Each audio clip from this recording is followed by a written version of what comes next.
Most people picture the Netherlands the same way. Tulips,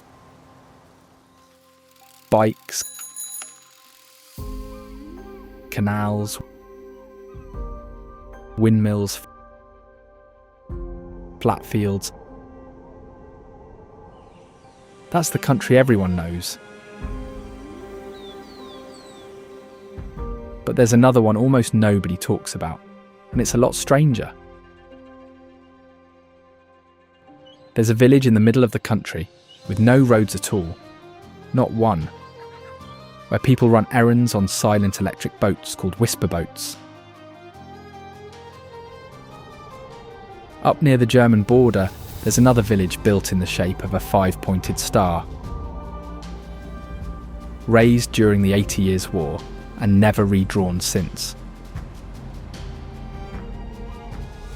On the Zaanse River, windmills from the 1780s still grind mustard seeds and the paint pigments Rembrandt's generation used. And then there's the thing almost nobody knows about. You won't see it on any things to do in the Netherlands list. It's tucked into a forest, and it's been there for over 2 centuries. This is the Netherlands, and we're just getting started.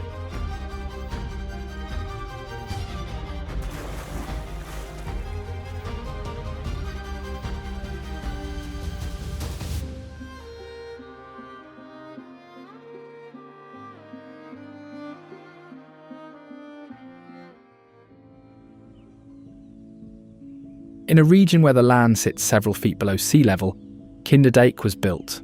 Not because it was safe, but despite the fact that it was not.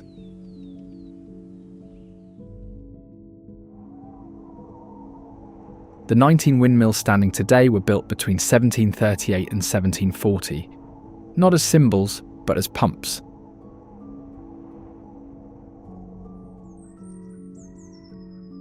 The land was sinking, the rivers were rising, and the windmills were the only technology available that could move enough water fast enough to keep the fields from drowning.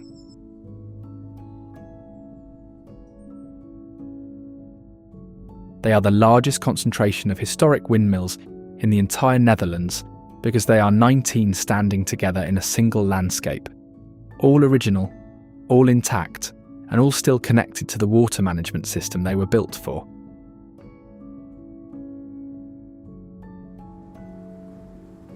Almost every postcard image of a Dutch windmill you have ever seen was taken here.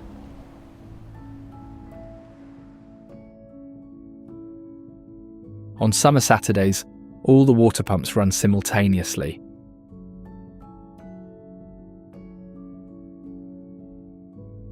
It is one of the few places left where an entire pre-industrial water management system operates at full capacity, exactly as designed nearly 300 years ago.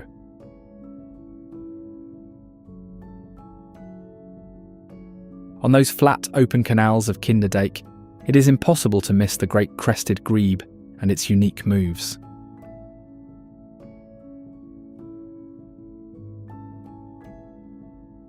They spend their entire lives on or underwater because in fact they are almost helpless on land.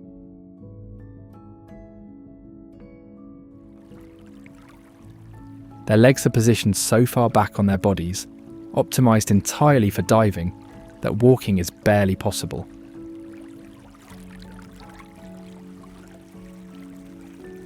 Great crested grebes deliberately eat their own feathers and feed them to their chicks within days of hatching.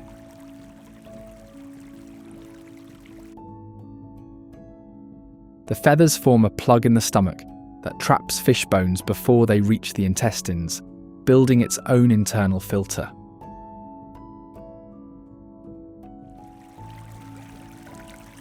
The bird's courtship display is one of the most elaborate of any water bird in the world.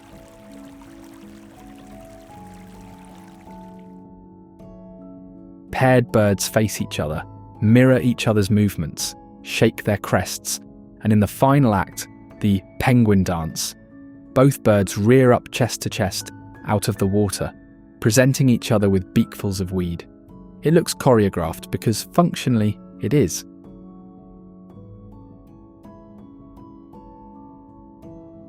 They do all this work to pair for a single breeding season.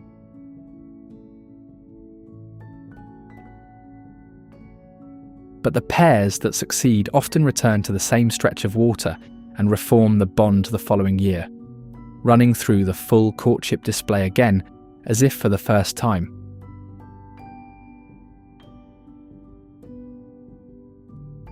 Not far from where the Grebers perform their rituals, another kind of spectacle takes over the Dutch countryside every spring. One built entirely by human hands, one bulb at a time.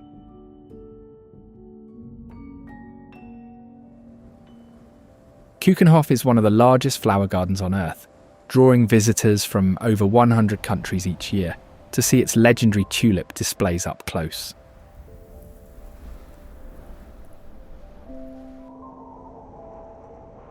The annual festival lasts only 8 weeks, attracting massive crowds before the entire spectacle disappears until the next year.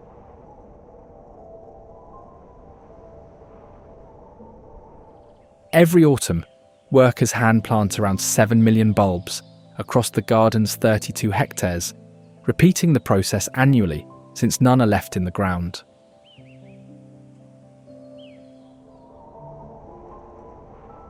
Designers plan each year's display like a painting, mapping colour combinations and flower heights so the garden reads differently up close than from a distance.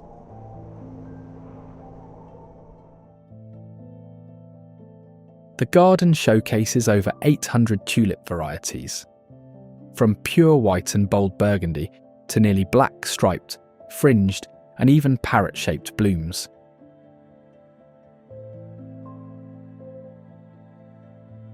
Seen from above, the beds form sweeping geometric patterns, rings, spirals and wide arcs, laid out with architectural precision.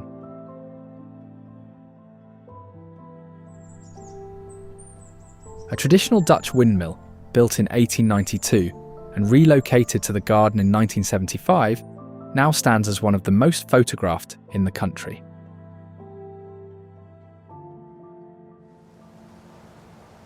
Keukenhof lies at the centre of the Bollenstreek, the Dutch bulb strip, where striped fields stretch for miles across the countryside.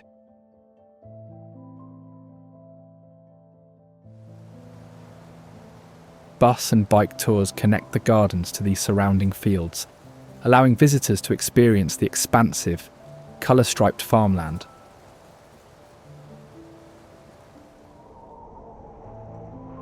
From this carefully designed garden, the road leads east into a wilder terrain where glaciers-shaped ridges, now covered by the forests of the Utrecht Heuvelrug.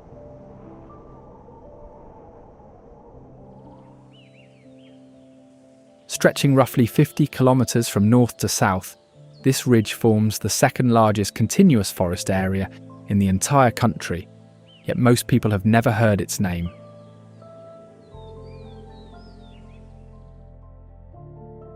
This isn't rock, it's sand, pushed up by glacial ice during the last ice age into a long, elevated spine that now stands as one of the most unusual landforms in the otherwise flat Netherlands.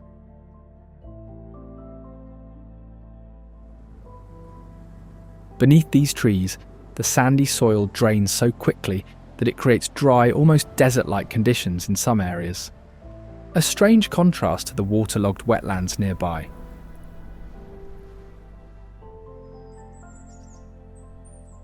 Within one of the most extraordinary corners of this park is the Kaap's Forest, a thick enclosed patch of woodland where the tree canopy closes so tightly overhead that midday light barely reaches the forest floor.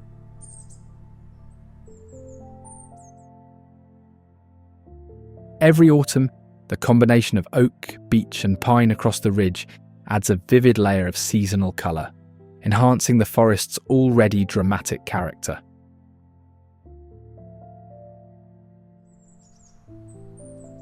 Its past left physical marks on the forest. Several military bunkers from World War II still lie buried beneath the trees, hidden under decades of moss and fallen leaves.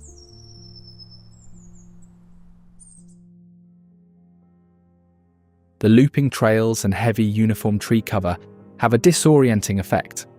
Hikers regularly report losing their sense of direction within minutes, even on paths they've walked before.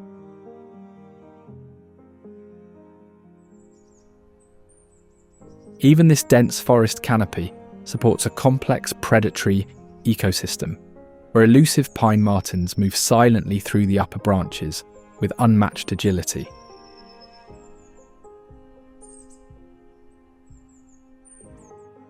Unlike most ground-based predators, these animals rely almost entirely on the upper reaches, leaping between limbs with a confidence that unnerves squirrels.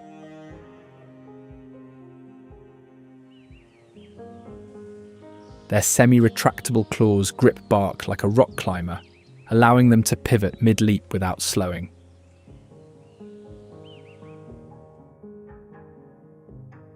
Instantly recognisable by dark brown fur and a pale yellow throat patch, each marking varies enough between individuals that researchers use it to tell one animal from another.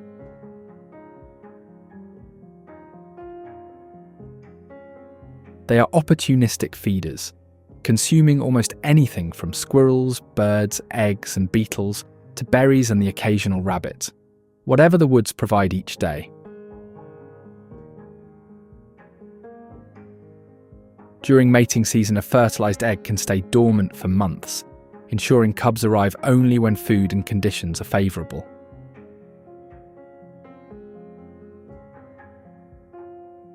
Pine martens are highly territorial, patrolling several square kilometres and marking trees with scent, effectively posting "keep out" signs throughout their domain.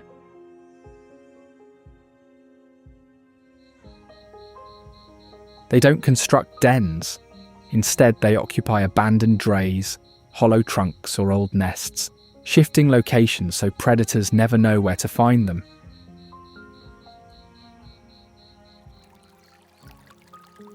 Using the thick, connected treetops as a highway, they can traverse large stretches without ever touching the ground.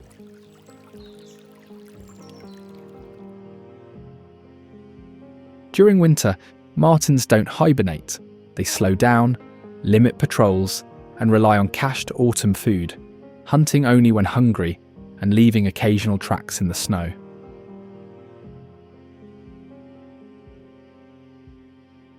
Primarily nocturnal, pine martens are most active in the hours around dawn and dusk, which is why even patient observers in the area rarely catch them.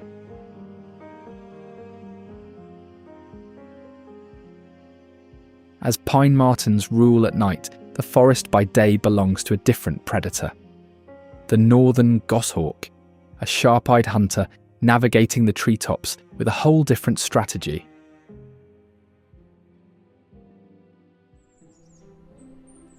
Built like a torpedo, its wings are short and broad, folding tight between trunks while still powerful enough to accelerate to full speed within just a few beats.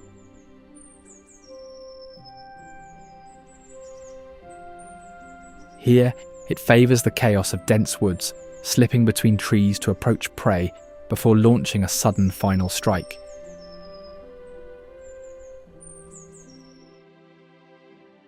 Its eyes are incredibly precise, tracking a moving target through a wall of branches and anticipating every twist and turn long before the prey realises it is being watched.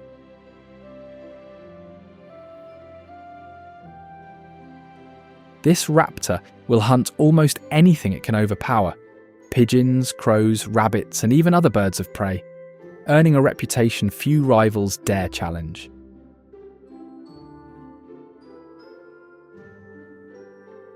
It dispatches with its talons, driving them firmly in and kneading rhythmically until the victim is still, touching it with the beak only afterward.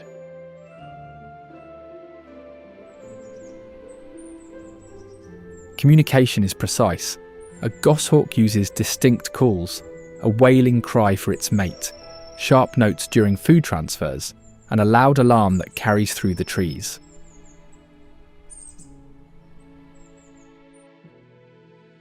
While calling, it slowly turns its head, a trick that even experienced hikers just meters away often cannot use to pinpoint its location.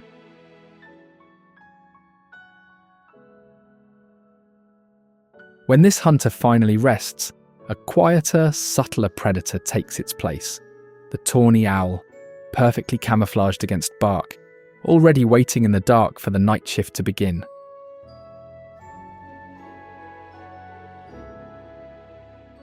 Its mottled brown feathers merge seamlessly with the tree trunks, so that a roosting bird can sit in plain view and stay entirely invisible to anything passing below.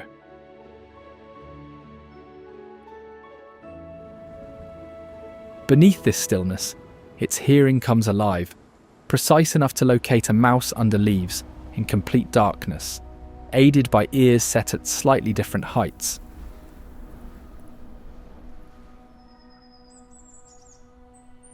These asymmetric ears act like a biological GPS, building a three-dimensional map of sound that allows the owl to strike with perfect accuracy, even when its eyes cannot see.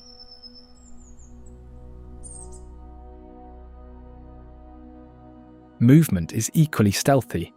Unlike most birds, its flight feathers have soft, comb-like edges that break up turbulence, rendering its approach almost entirely silent.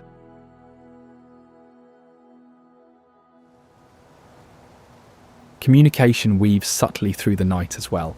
The iconic twit-two call is actually a conversation between two birds, one saying twit, the other replying two, creating what seems like a single call drifting across the forest.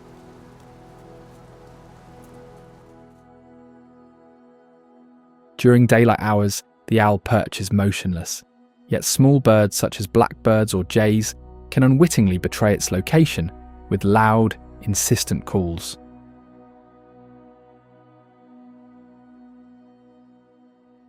A tawny owl, nesting in a hollow tree, carefully selects cavities with a flat base, a wide entrance, and enough depth to be fully concealed.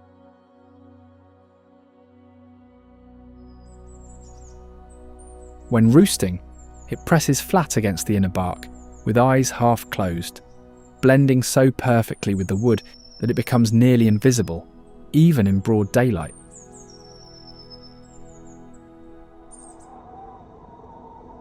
Hidden deeper within these trees are human-made monuments, from a massive earthwork raised by Napoleon soldiers to a perfectly restored moated estate.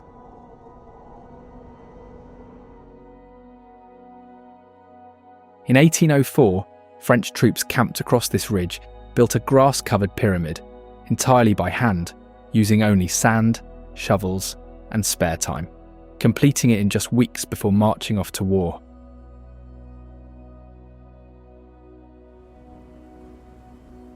That war was the Battle of Austerlitz, and Napoleon never once visited the pyramid, built in his name, making it possibly the most elaborate gift a man never saw.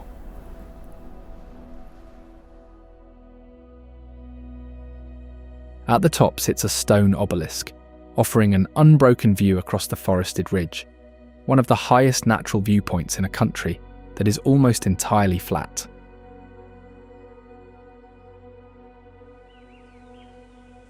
For years after the soldiers left, locals whispered that the mound concealed a mass grave or buried treasure, though neither rumour was ever confirmed.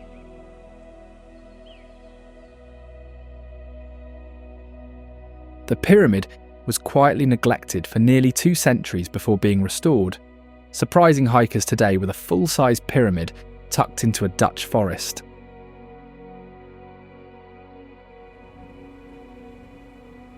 Its structure is not solid. It consists of a hollow core of packed sand covered in grass, slowly shifting and settling, and requiring ongoing maintenance to keep its shape intact.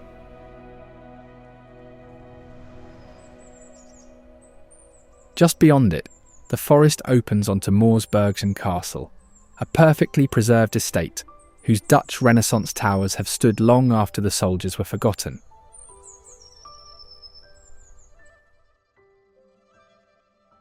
The castle sits inside a water-filled moat as a genuine defensive barrier that once made the estate nearly impossible to approach without being spotted from above.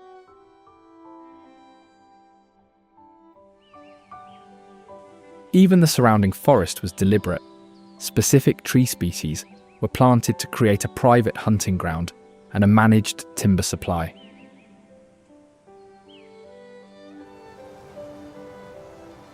Over the centuries it passed between wealthy merchant families and Dutch nobility, each generation maintaining it carefully enough that the building still looks exactly as it was designed to look.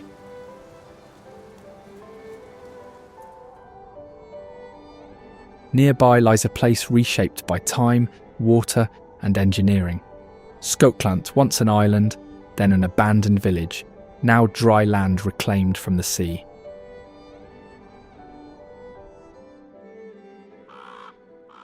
For centuries, people here lived on a shrinking strip of land, raising homes and churches onto man-made mounds to stay above relentless floods.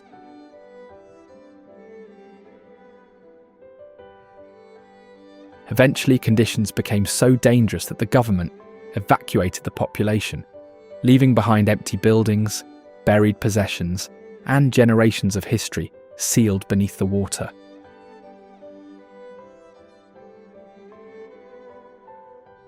Then came an extraordinary transformation. Engineers drained the surrounding seabed, turning Schokland into land you can now reach on foot across open fields within a single generation.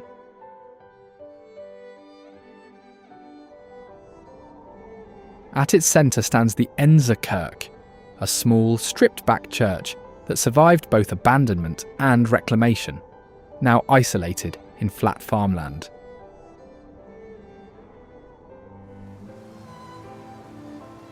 More than a place of worship, the church once served as a refuge during floods, sheltering entire communities like a stone life raft.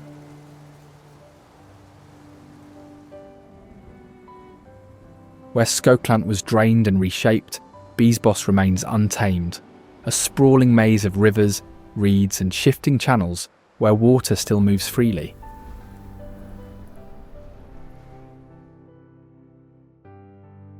It was born from a single catastrophic flood that swallowed dozens of villages overnight, turning farmland into open water and accidentally creating one of Europe's most unusual wetlands.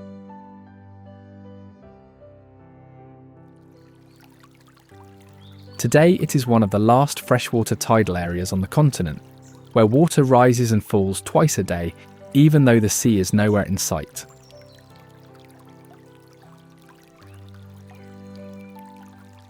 The constant ebb and flow reshapes the channels over time, so that maps drawn even a few decades ago no longer match the area on the ground.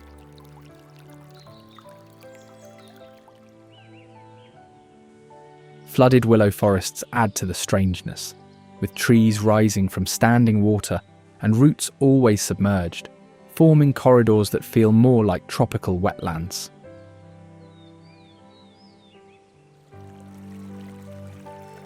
Along the edges, clusters of small wooden houses cling to the water, some on poles, others floating, home to families who have lived beside these tidal channels for generations.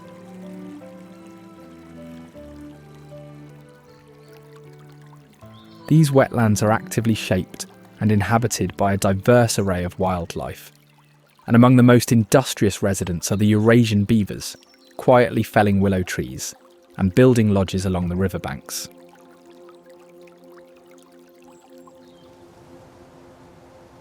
Once hunted to local extinction for their fur, they returned here after a deliberate reintroduction programme and have been remodelling the waterways ever since.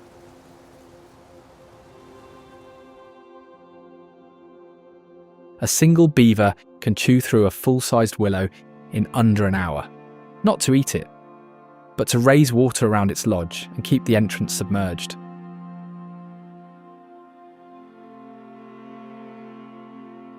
That underwater doorway is crucial, keeping predators out and making the lodge one of the most cleverly defended homes in the animal kingdom.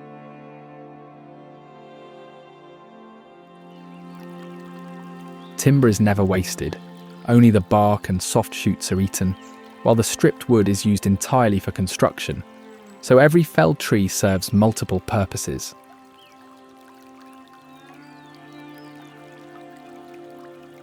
Their activity has reshaped entire channels, creating new ponds that fish, frogs and otters quickly move into, essentially providing free real estate for other species.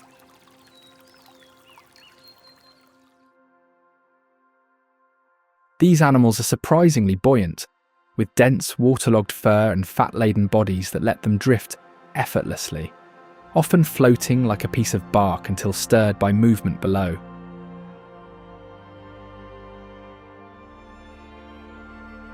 Using their lungs like built-in oxygen tanks, they can stay submerged for up to 15 minutes, disappearing long before a predator can react.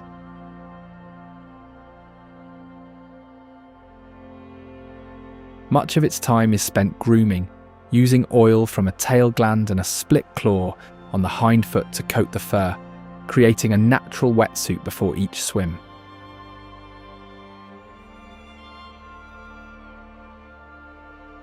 While life below reshapes the waterways, a far larger presence commands the sky above. The white-tailed eagle, with a wingspan so wide it has been called a flying door.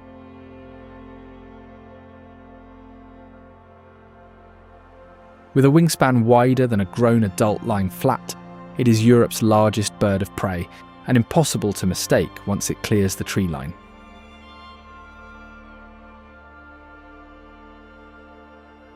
In flight, they rarely flaps, instead locking wings and gliding in wide circles on rising, warm air, covering great distances with minimal effort.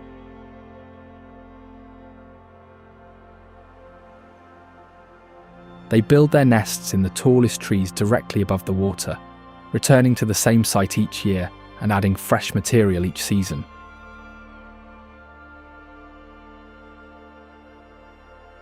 Pairs mate for life, sharing all duties, building, incubating and feeding, and if one dies, the survivor may linger at the nest for a long time before taking a new mate.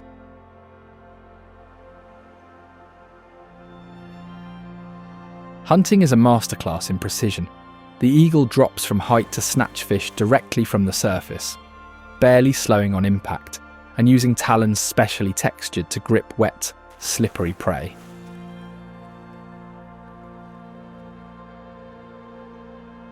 A skilled strike leaves the bird almost entirely dry, intercepting fish just below the surface and pulling the catch clear in a single motion without fully submerging. Closer to the water, the much smaller and faster common kingfisher darts low over tidal creeks, its electric blue and orange plumage flashing as it catches small fish.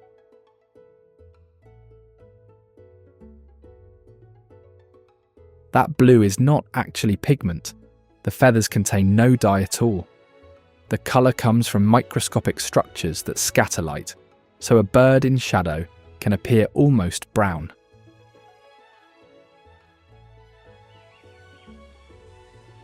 From its perch on an overhanging willow branch, the kingfisher judges the fish's exact position and depth, bobbing its head to correct for the way water bends light before making a dive.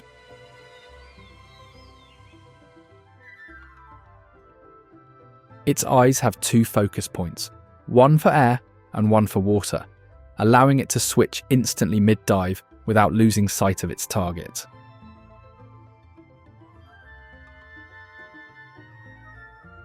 The dive itself lasts less than a second. The bird hits the water, grabs the fish, and is back on its perch before most predators even register what just happened.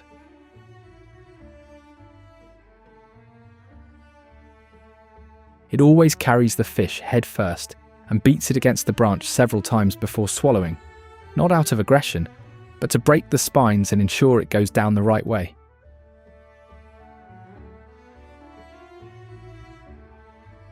Despite their skill, most kingfishers live only 1 to 2 years in the wild. Harsh winters, territorial fights, and the strain of daily dives make long life rare.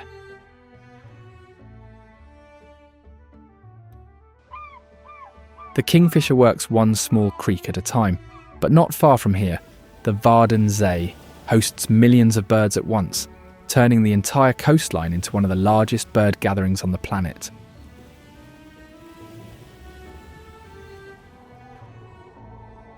Twice a day, the tide exposes an immense mudflat system spanning the Netherlands, Germany, and Denmark, forming the world's largest unbroken intertidal zone.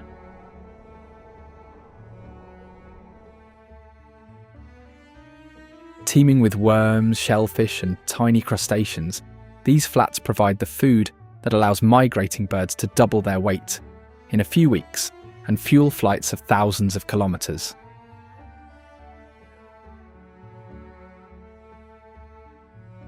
Both harbour and grey seals haul out onto the sandbanks to rest and give birth, their combined population having risen significantly in recent years.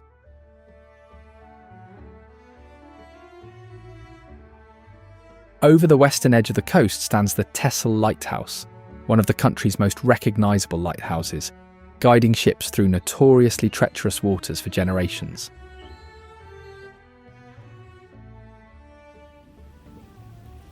Just offshore, rows of turbines from the Lukterduinen offshore wind farm rise from the North Sea, producing enough electricity for much of the surrounding region.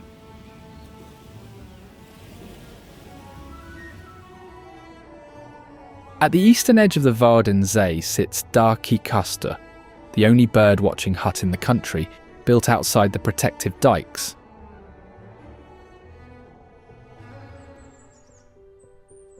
From the windswept coast, the route climbs inland to Veluwe National Park, where the Netherlands reveals another side: sand, heathland, and some of the country's oldest untouched terrain.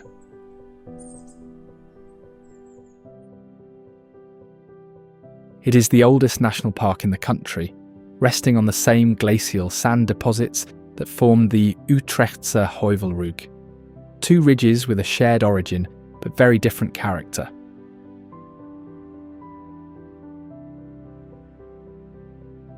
Although it may look untouched, the land is shaped by centuries of livestock grazing.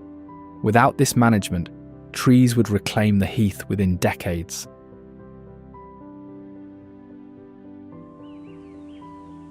Every summer, millions of heather plants bloom simultaneously, turning the rolling hills into an endless, unbroken purple carpet.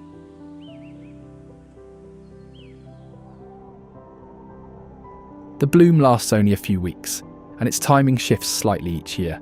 Miss it by a week, and the surroundings feels entirely different.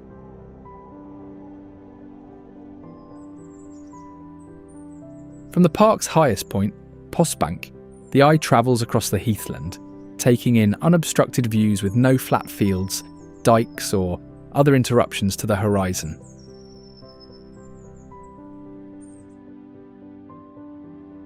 Among these hills and bordering forests, a variety of large mammals find shelter and forage.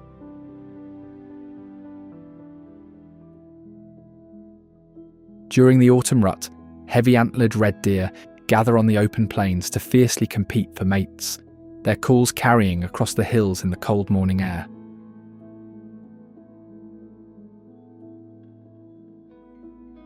The red deer is the largest wildland mammal in the Netherlands. A full-grown stag can weigh as much as a motorcycle, yet move almost silently through dense forest.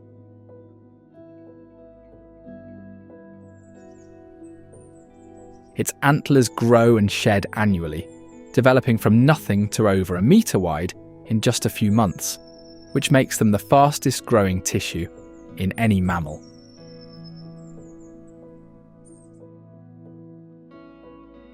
The roar conveys more than aggression. It broadcasts size and fitness, allowing females to choose mates by the depth and power of the call without direct confrontation.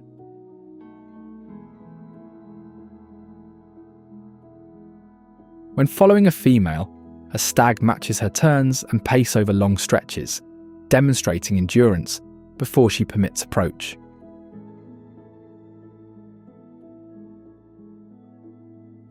Calves are born spotted and can stand within hours, following their mother to learn trails, scents, and safe resting spots before gradually venturing out on their own.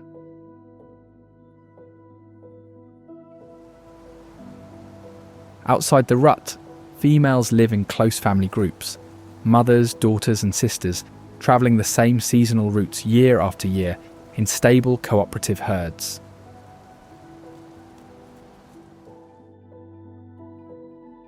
Meanwhile, family groups of wild boar move through the same forest, foraging through soil and leaf litter for roots and acorns.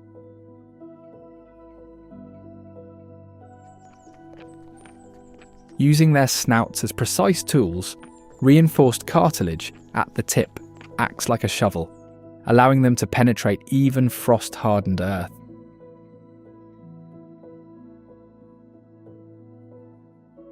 Their sense of smell far exceeds a domestic dog's, allowing them to detect food buried well beneath the surface without seeing or touching it.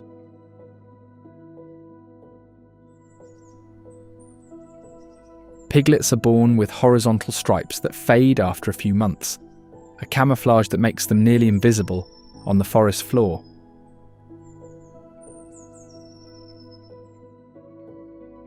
They quickly learn to dig by imitating their mother, practicing the same movements until they can handle the soil independently.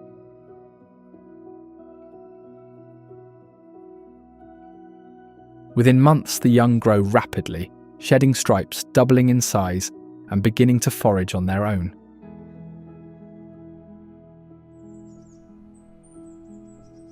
As they root, the boars reshape the terrain, creating hollows and shallow ponds that soon become habitats for insects, amphibians, and birds.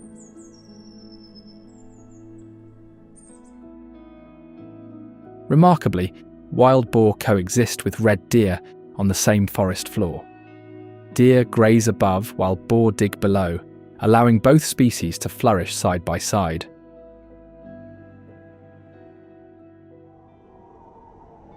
From the forest, the path reaches Zaanse, a preserved area of working windmills and greenhouses, unchanged since the early days of Dutch industry.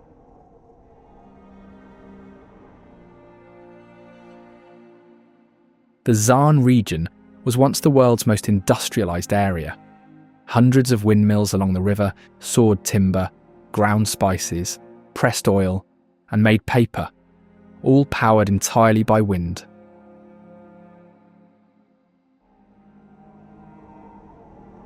At its peak, the district produced goods for global export, attracting European merchants with its unmatched wind-powered output.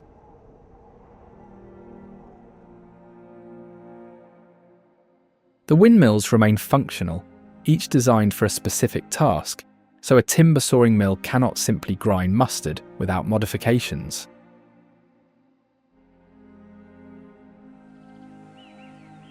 Here the houses are painted dark green, not for looks, but because copper-based pigment was cheap, common, and protected the wood from the damp river air.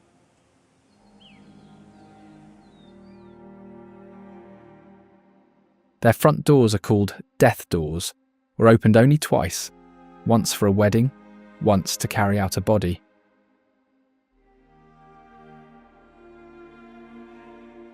Zaanse isn't a museum.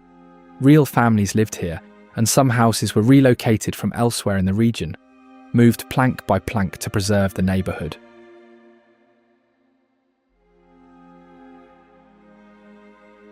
Alongside these homes, the Zaan River continues to carry commercial barges, maintaining a living connection to the mill's industrial past.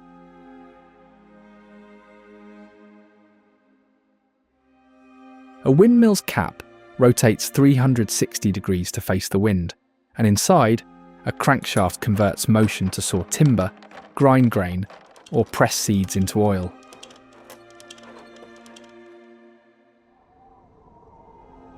One surprising product was cocoa. The Zaan region pioneered industrial chocolate and cocoa processing, predating the famous Swiss and Belgian operations known today.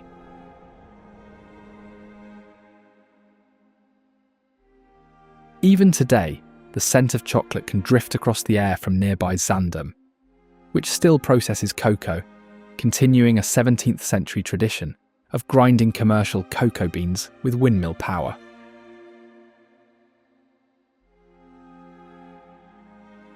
In winter, with snow on rooftops and morning fog over the river, Zaanse transforms. The sails slow, the green fades, and the neighbourhood takes on a quiet, grey stillness.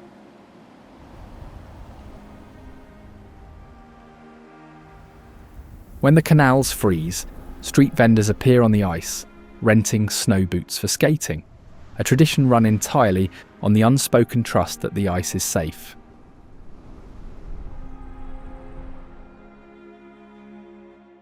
Amazingly, the water mirrors the greenhouses, and turning sail so perfectly that photos are often mistaken for digital composites.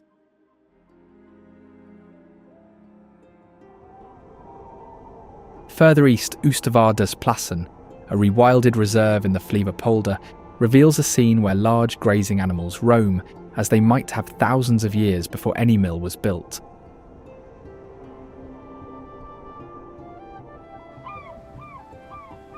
The entire area was underwater until the 1960s, drained for reclamation, slated for industry, then abandoned when nature moved in so quickly and completely that the plans were dropped.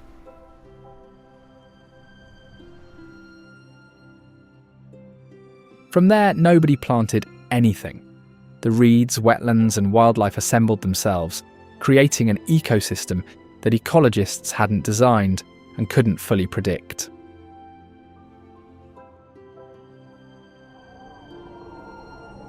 It later became one of the continent's most controversial rewilding experiments, where large animals were left to survive winter entirely on their own, without supplemental feeding.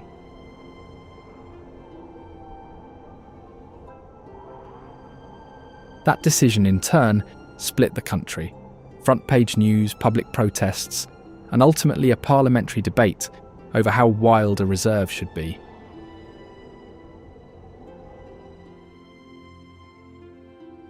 Even so, the ecological results were hard to argue with.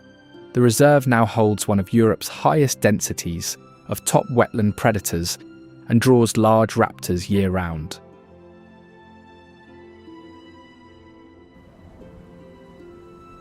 Winter strips the place bare, dense summer reeds collapse into flat, muddy terrain that feels genuinely prehistoric, in a way no managed park ever quite replicates.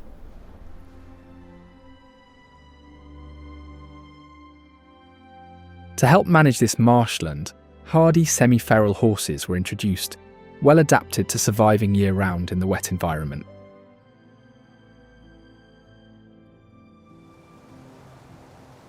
The konnik is one of the closest living relatives to Europe's extinct wild horse.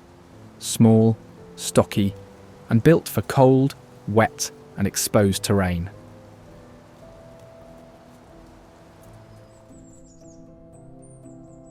When 20 individuals were first released, few expected what followed.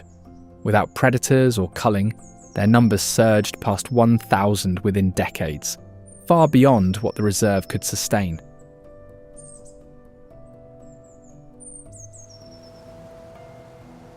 Each group is led by a dominant mare. She decides where they move, when they drink, and what gets grazed, making her the most consequential figure in the entire wetland.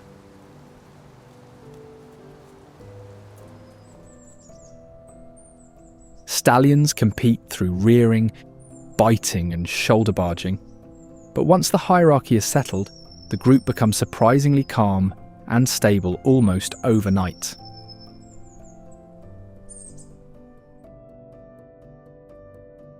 They transmit knowledge across generations. Older mares guide the young on which areas flood first, which plants sustain them through winter, and which zones to avoid.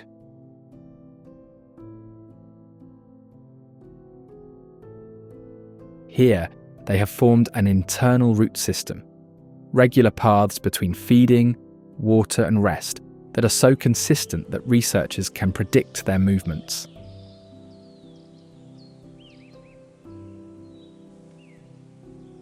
Their feeding habits keep the reeds low and the terrain open, which is exactly what the marsh harriers, geese and eagles above rely on.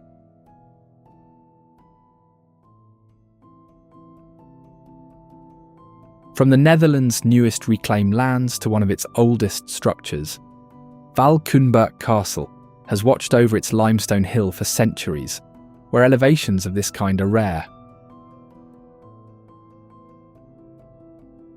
It stands alone on the only ridge in the south, rising just high enough to break the otherwise flat, waterlogged terrain and offer a defensible position for a medieval stronghold.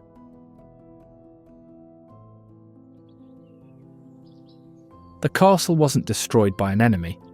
Dutch defenders blew it up themselves, choosing demolition over letting advancing French troops use it as a military base.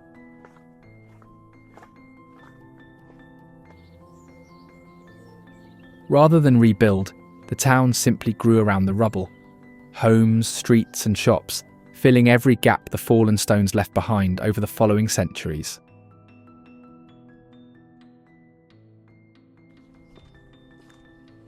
Burned, flooded, besieged, rebuilt, and eventually blown apart, yet enough survives for visitors to walk its original walls and see the same view defenders once held.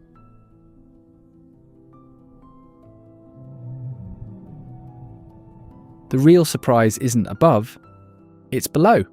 A network of hand-carved caves, first dug for building stone, then repurposed as secret passages, storage cellars, and wartime shelters.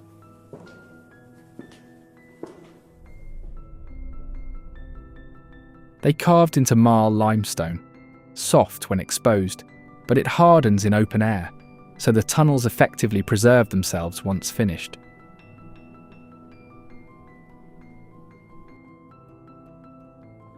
The network grew for centuries until it stretched several kilometres beneath the hill, with full walkable corridors and rooms large enough to hold entire crowds.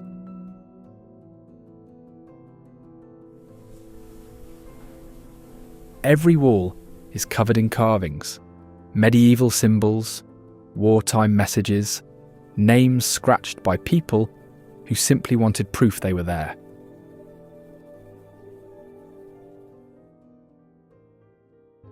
Moving to open sky, Zoet-Kennemerland National Park trades stone walls and tunnels for dunes, coastal forests, and wildlife moving freely through one of the country's most protected regions.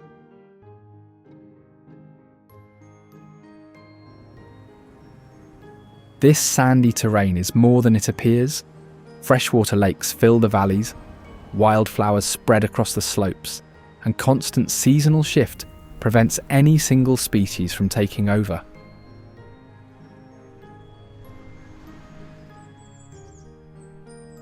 The ground itself is still in motion. Wind pushes sand inland each year, burying vegetation on one side while exposing fresh ground on the other, so the shape is never the same twice.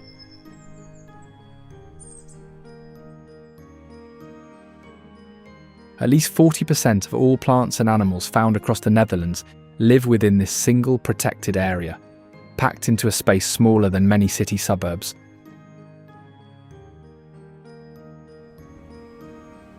The region also quietly functions as a flood and wind buffer for millions living in nearby cities, acting as natural infrastructure that works every day without much notice.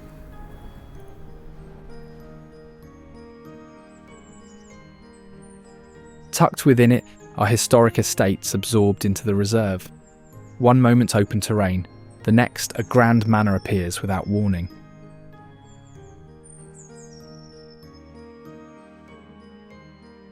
Keeping such a varied environment from tipping out of balance takes more than careful management.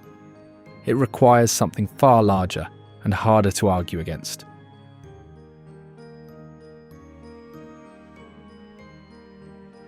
So managers made a decision that raised a few eyebrows.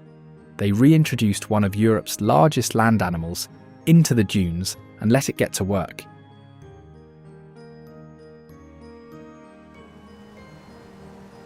That animal is the European bison, brought back specifically because its heavy grazing breaks up dense vegetation, creating clearings smaller plants and wildlife depend on to survive.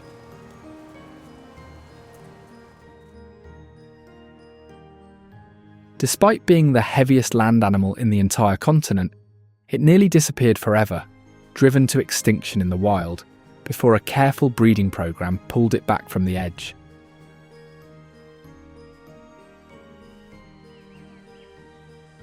males are largely solitary outside of mating season, roaming alone while females raise calves in small groups. So the herd structure shifts completely depending on the time of year.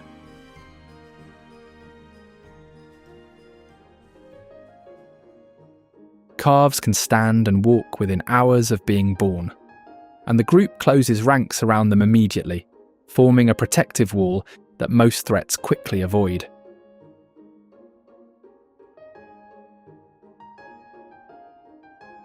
Bison communicate through grunts, snorts, and body posture. A lowered head and fixed stare is not curiosity, but a warning that visitors are advised to respect.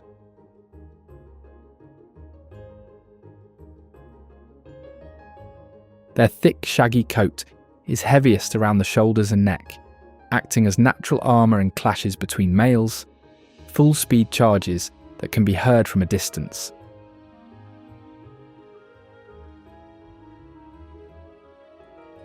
Here they uproot, trample, and push through shrubs in a single afternoon that would take a grounds crew days to clear, completely unaware they are shaping the habitat.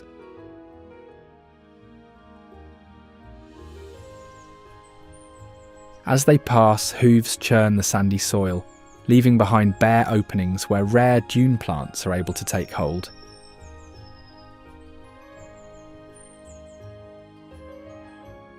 They share the dunes with highland cattle.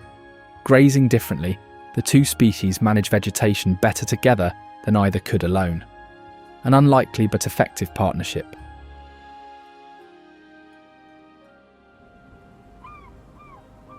Just beyond the grazing range, the dunes open into Vogelmeer Lake, still water and sheltered shores, drawing waterfowl and migrating flocks.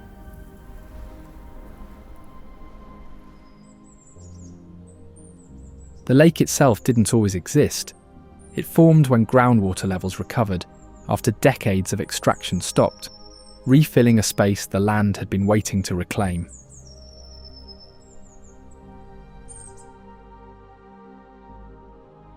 Fed entirely by rain and seepage through dune sand, it has no rivers or streams. Instead, each layer acts as a natural filter before the water settles in the basin.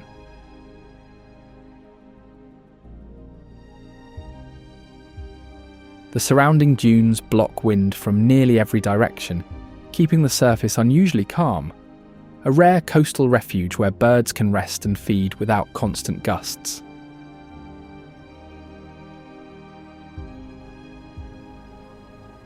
As a result, the name Bird Lake feels fitting. There are 100 species recorded here, from common ducks to rare bluethroats that draw birdwatchers from afar.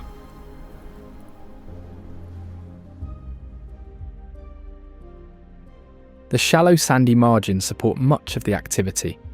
Wading birds feed without diving, smaller species bathe safely, and the lake becomes a reliable stop along one of Europe's busiest routes.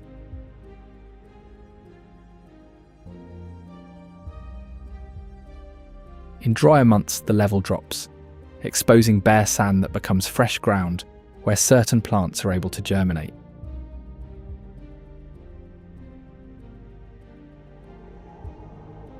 The lake's original banks were once steep and inaccessible, later reshaped and supplemented with small artificial islands to improve nesting conditions.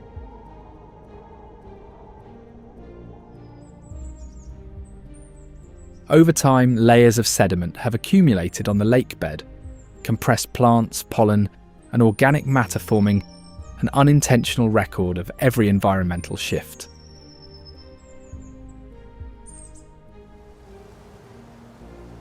Northeast into the province of Overijssel, the Netherlands offers a settlement that solved the car problem before the car existed. Giethoorn has no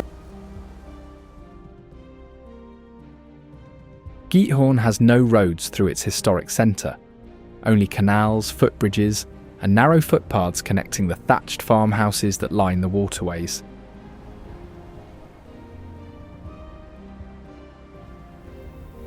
People who live in and visit the village mostly get around using small electric boats, so it's very quiet, just the sound of water, birds, and the occasional clink of a mooring line.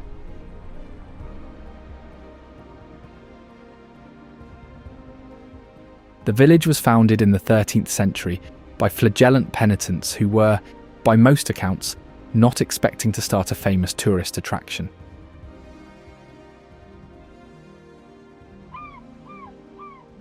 When early settlers excavated the peat, they exposed a layer of goat horns from animals that had died in a prehistoric flood, which gave the place its name, Giethoorns, or goat horns.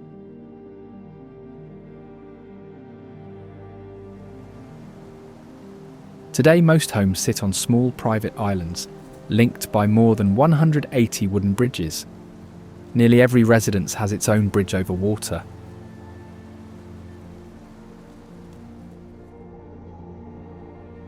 Bovenwijde Lake, just beyond the village's eastern edge, opens the canal system into a broad sheet of open water where sailboats and small motorboats move freely.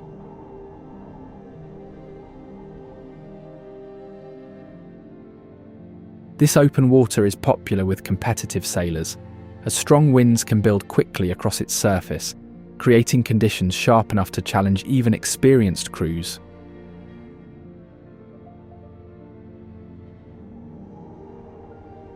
In winter, when the canals freeze, the village transforms. Boats become skates, and the same routes turn into frozen paths across the ground.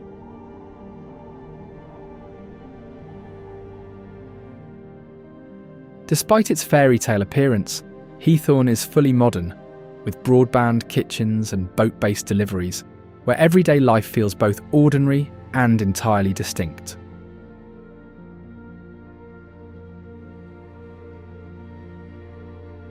South of Giethoorn, the largest privately owned national park in the Netherlands, holds surprises that its heathland exterior does not advertise.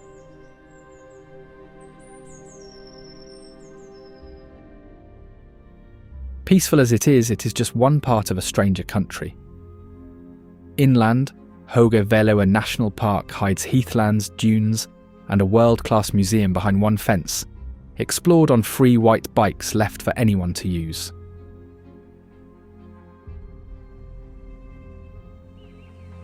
The park was built by a wealthy couple who spent decades collecting land, art and wildlife. But when crisis hit, they transferred it to a foundation, donated the art to the state, and the government built the museum around it.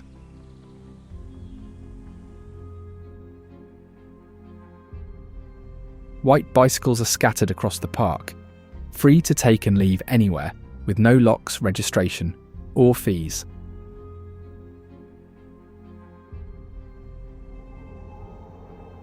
At its centre, the Krullenmüller Museum holds the world's second largest Van Gogh collection.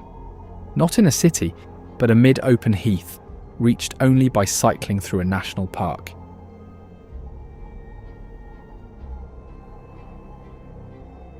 The heathlands may look natural, but centuries of logging and overgrazing stripped the forest, exposing soil that eroded into drifting sand, permanently reshaping the terrain.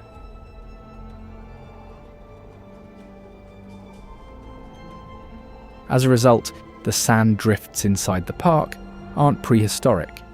They formed when deforestation removed the topsoil and wind did the rest, piling it into inland dunes that feel out of place.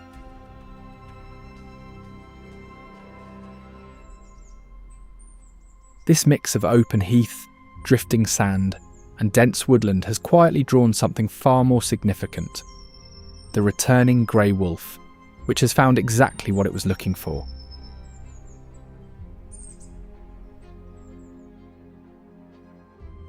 They didn't need to be reintroduced. Wolves crossed back into the Netherlands on their own, moving in from Germany without human assistance.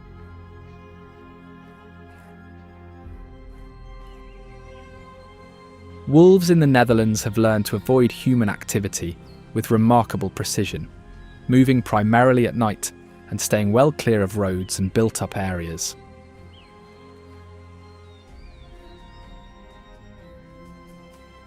A single territory can cover large areas, and one pack is enough to shift grazing patterns, movement timing, and even which plants return. One predator reshaping an entire system.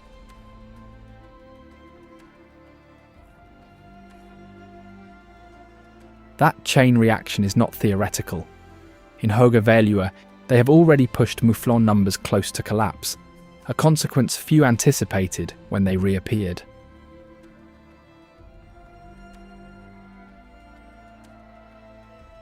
Every pack is built around a long-term bonded pair, a male and female who hunt together, defend territory together, and raise each generation of pups as a coordinated unit.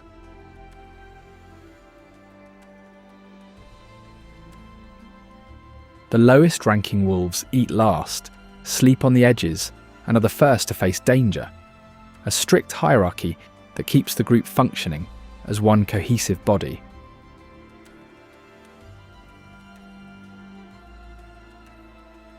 A wolf can go without food for nearly 2 weeks, then consume a significant portion of its own body weight in a single meal.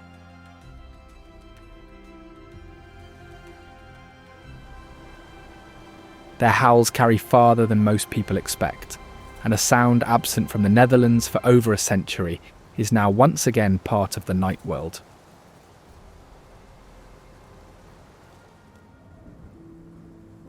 Not everything that changes a place is wild.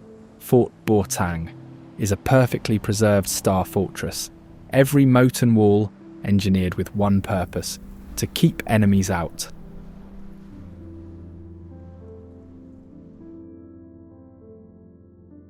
The star shape is intentional, each pointed bastion calculated so defenders could fire along every wall from the sides, eliminating blind spots and leaving attackers nowhere safe to stand.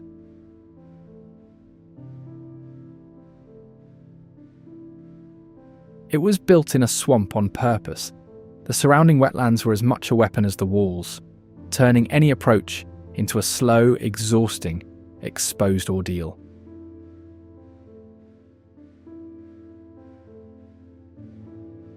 Within those defences, an entire village eventually grew.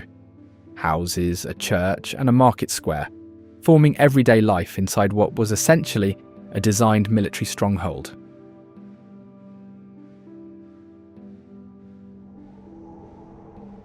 Over time, it changed hands multiple times, was eventually decommissioned, and fell into ruin, before a full restoration brought it back almost exactly as it once stood, moats refilled and all.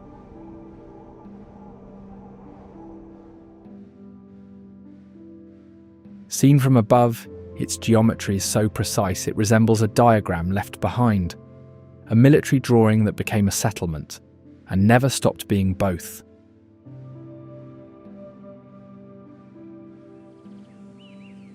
From walls built to hold a line, Daar-Maasduinen National Park offers no fixed boundary, the country's longest river dune belt, where forests, heathlands and fens stretch to the German border.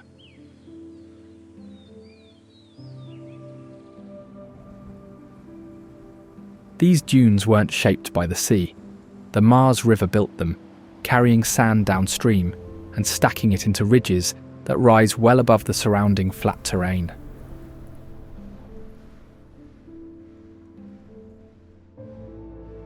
Between the ridges, groundwater seeps down through the sand and collects in permanently waterlogged pockets where carnivorous plants grow.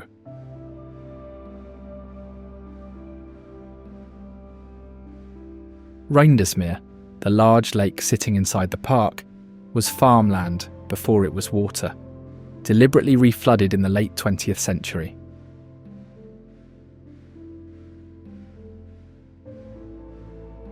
Nature wasted no time. Within years of reflooding, the lake became one of the most important stopover points for migratory waterbirds in the entire southern Netherlands.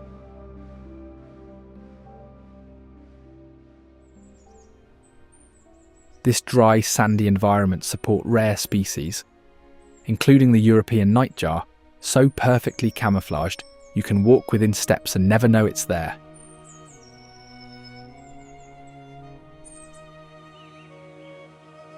By day, it roosts directly on the ground or along the branch, lengthwise, not crosswise.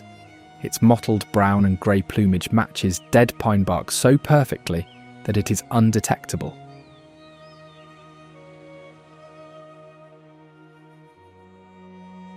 If eggs or chicks are threatened, the adult relies on a broken wing display, dragging itself along the ground to lure predators away from the nest.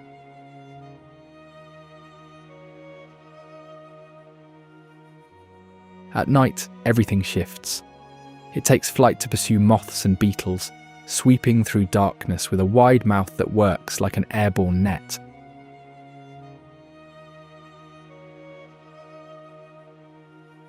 Its small beak conceals an unusually large opening, edged with bristles that help funnel insects inward as it flies, scooping prey mid-air.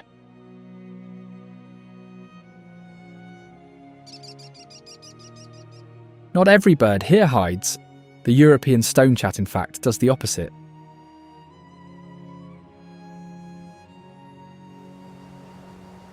This small bird, barely larger than a robin, deliberately chooses the most exposed perch available: the top of a heather stem, the tip of a dead branch, the highest point of a gorse bush.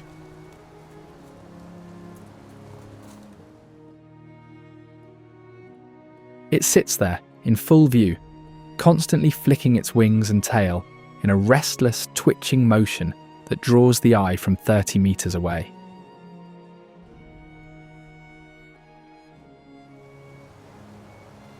The male in breeding plumage carries a black head, white neck patches, and a warm orange chest that catches the light exactly as it is meant to.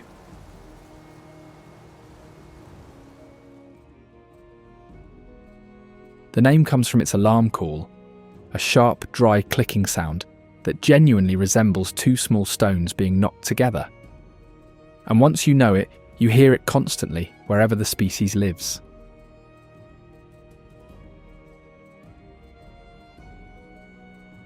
The stonechat's alarm call, that dry stone knocking click, is used not just as a warning to its own species, but is understood and responded to by several other small bird species sharing the same heathland, functioning as a cross-species alarm system that benefits every bird within earshot.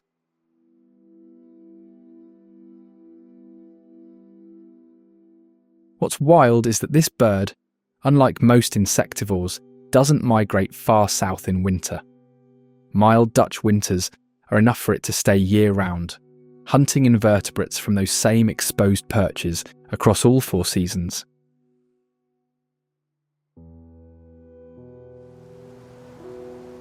In de Maasduinen National Park's open heathland, that makes it almost impossible to visit without spotting one within the first 10 minutes.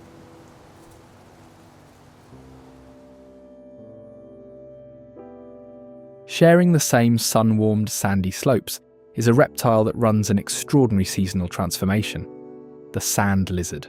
For most of the year, the male is a drab brown animal that melts into exactly the kind of ground it lives on.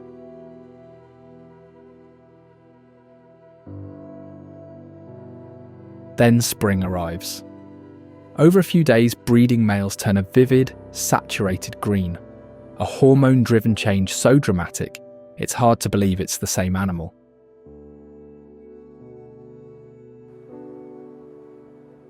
Females make no such display.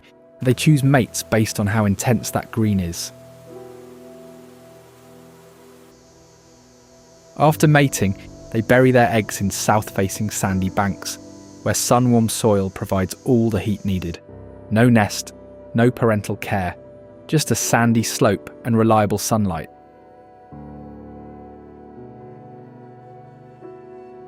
Here, the sand lizard is a protected species with a highly restricted distribution, dependent on exactly the kind of warm, dry, undisturbed sandy ground.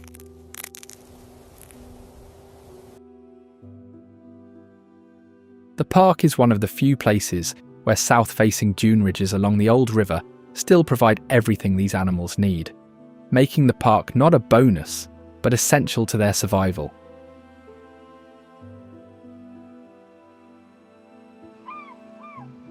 West from the dunes, back toward the Ijsselmeer, sits a fishing village that became famous for being exactly what it looks like.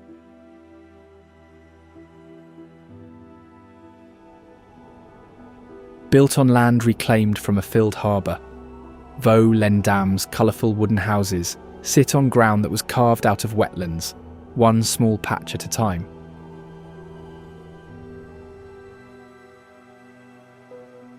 The dyke and harbour are one and the same.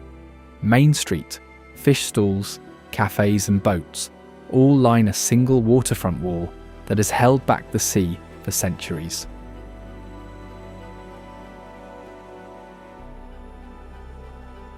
Over time, that wall became more than infrastructure. It turned into the village's social spine, where daily life and conversation naturally gather along the water's edge.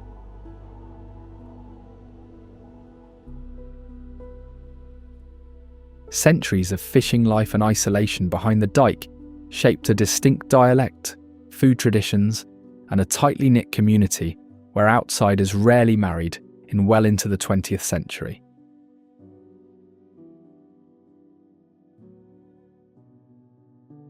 The houses along the dyke sit at irregular angles, leaning and tightly packed, forming a street that feels layered and completely unplanned, because it was.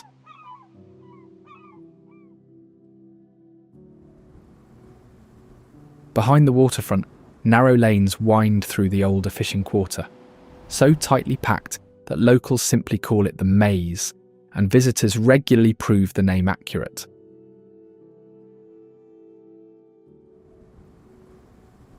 St Vincentius Kirk rises above the harbour, its tower visible from the water, built on a scale that makes little practical sense for a village this small, reflecting a community that had long waited for its own church.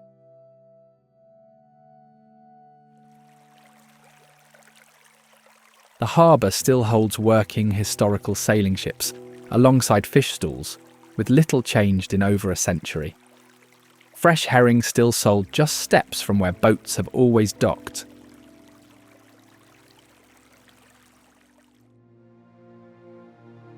Further south, across the border between Noord-Brabant and Limburg, a land unfolds that looks like it belongs to a different country entirely.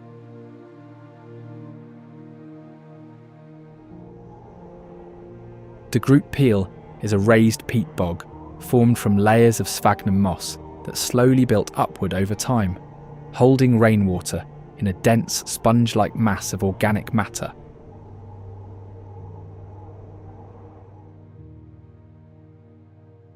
For centuries it was cut and harvested for peat fuel, the surface stripped away layer by layer until the original wetland was almost entirely exhausted.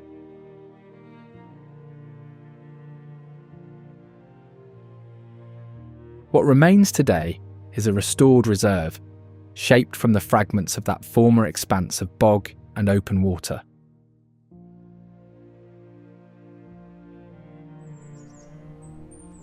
To move through it, wooden corduroy paths rise above ground so saturated that the land beneath is effectively water, hidden just below the surface.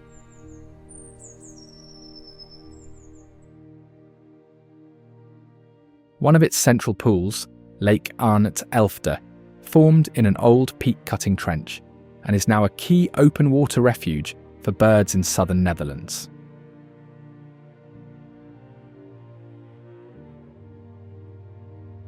Within this setting, two bird species dominate the air and reeds, each adapted to life along the shifting edge between land and water.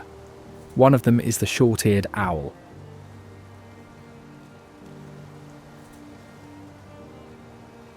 Its flight is buoyant and rocking, less like powered movement, and more like something carried by air currents. It barely needs to fight.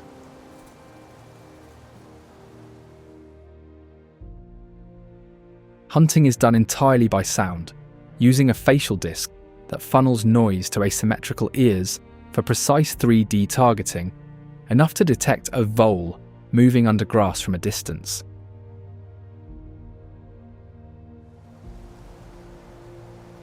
The so-called ears are not ears at all. The small tufts on its head are only feathers, used as visual signals during courtship, and unrelated to hearing.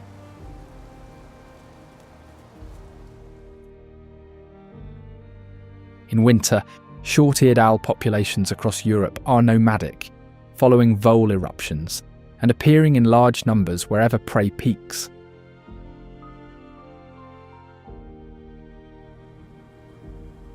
At De Groot Peel, their numbers shift dramatically from year to year, driven not by reserve management, but by rodent cycles across the North Sea basin.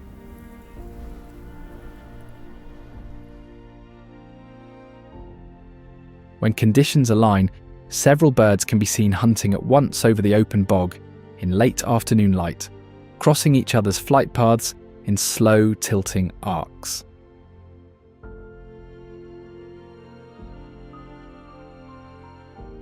Just beyond these open flights, another presence moves far more cautiously through the same marsh, the water rail, which has taken the opposite approach to visibility.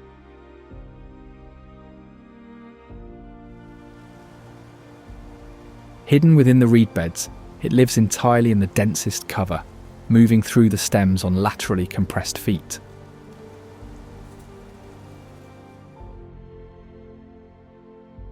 Its body is genuinely flattened from side to side, narrow enough to slip between reed stems without disturbing them, which is where the expression "thin as a rail" comes from.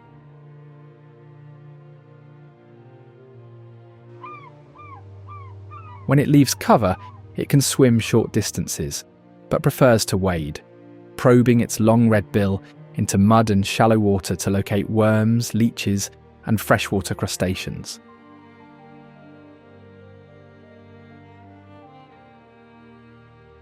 What most often reveals its presence is sound. Its most distinctive call, charming, is a series of squealing pig-like cries that carry across the marsh and sound exactly like a piglet in distress.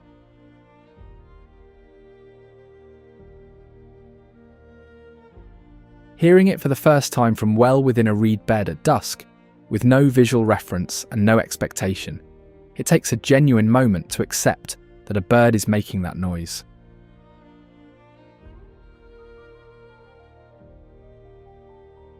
In colder months, when the bog freezes and feeding grounds lock solid, water rails are forced into the open.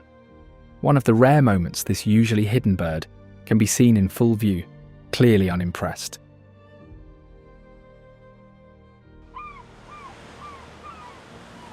Moving south to the Zeeland coast, the Netherlands confronts the single event that changed its relationship with the sea permanently.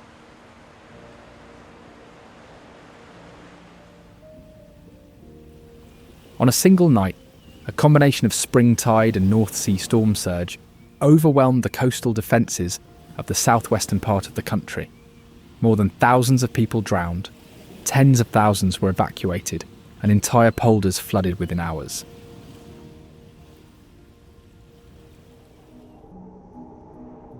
The disaster triggered the Delta Works, a 40-year engineering programme building 9 massive hydraulic structures across the Zeeland Delta, the largest coastal flood defence system ever built.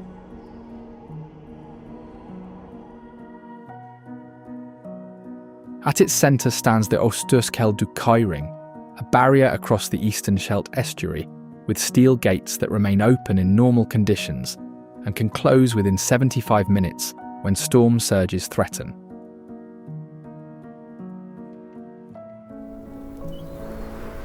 The engineers faced an impossible choice. A closed dam would protect the land, but destroy the estuary, while an open system would preserve the ecology, but leave the coast exposed.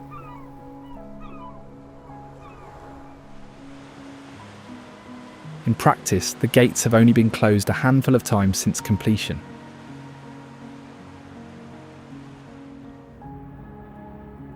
Most of the time, tides move freely through, as if the structure is barely there, sustaining one of the most abundant marine environments in the North Sea region.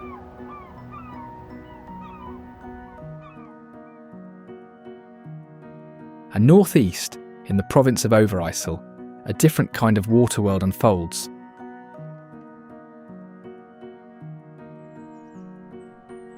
Veluwe is northwestern Europe's largest continuous lowland peat bog, a watery maze of canals, reed beds and peat lakes, shaped not by geology, but by human industry.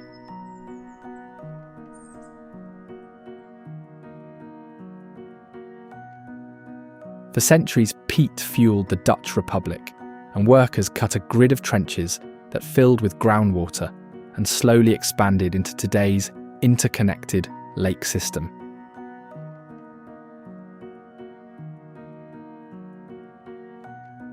The irony is complete. One of the most ecologically significant wetlands in the region was created entirely as the byproduct of an extractive industry that was simply trying to keep people warm.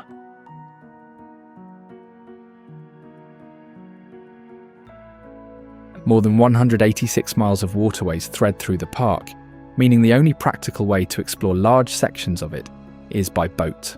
Roads simply don't reach most of what's here.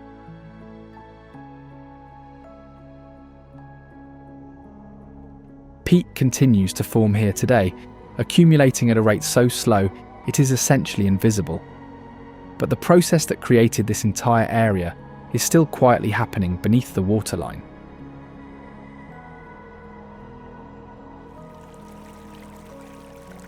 Hidden within the reed beds of Wadden is a heron that has turned concealment into an art form.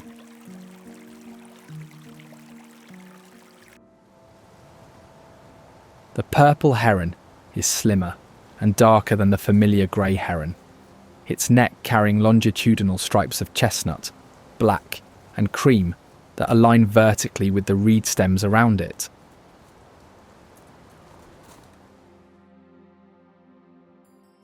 When alarmed, it does not fly but freezes in a posture called bitterning, neck stretched upward, beak pointed skyward, body rigid.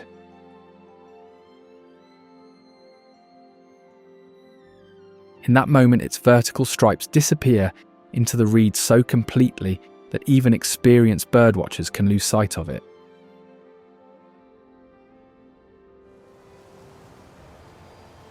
It rarely hunts in open water, instead standing motionless at the reed edge where stems meet shallow water, then spearing fish, frogs and large invertebrates with a precise stab.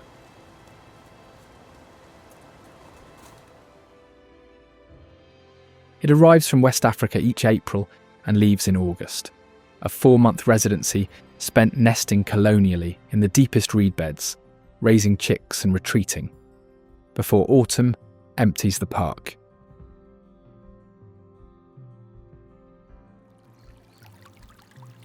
Most people who visit Wadden never see one. They hear something move in the reeds, and they hear the wing beats as it goes, and that is usually all.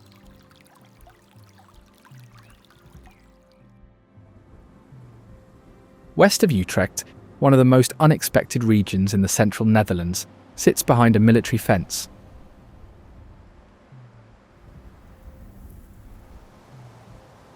The Soesterduinen sand drifts formed during the last ice age, when glacial outwash deposited huge amount of sand across the Utrecht Ridge.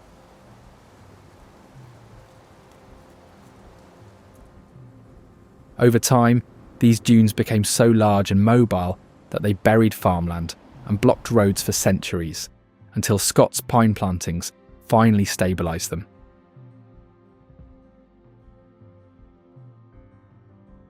Recognising the area's strategic value, the Dutch military later incorporated it for training, making use of its cover, elevation, and central position.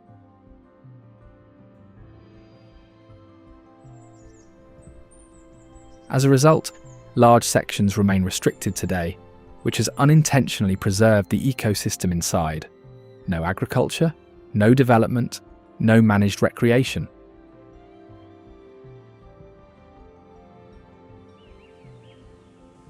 Along the edges, the Lange Duinen form elongated dune ridges that hold intact Scots pine woodland rarely found elsewhere in the Netherlands.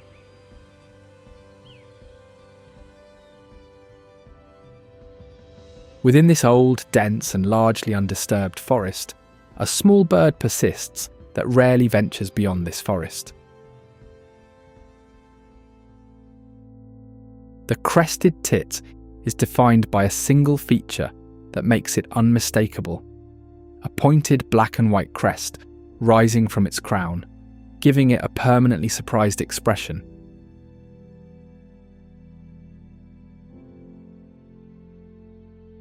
Unlike most small birds that leave pine forests in winter, It stays year-round in mature Scots pine woodland and is almost never found outside pine forest.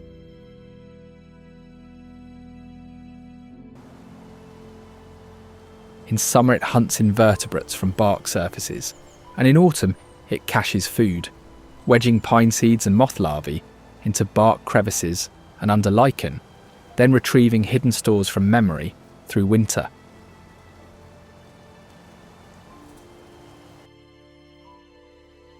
Here, crested tits are found in only a few mature pine forest patches, with the Soester Duinen among the most important, making its protection essential to the species' survival in the country.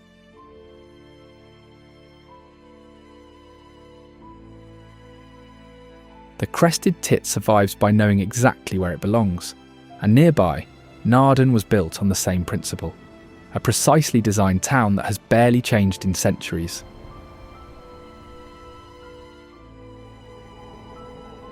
Folded into the Dutch water defence lines, it formed part of a system of controlled flooding and fortifications, turning lowlands into barriers too shallow for ships, but too submerged to cross on foot.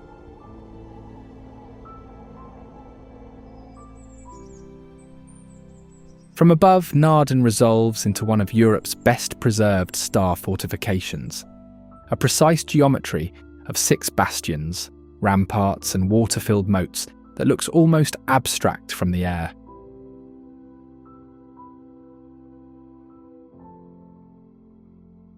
Beneath that order lies a fractured past. During the 80 Years' War, Spanish troops under the Duke of Alba stormed the town, and much of the civilian population was caught up in the violence that followed.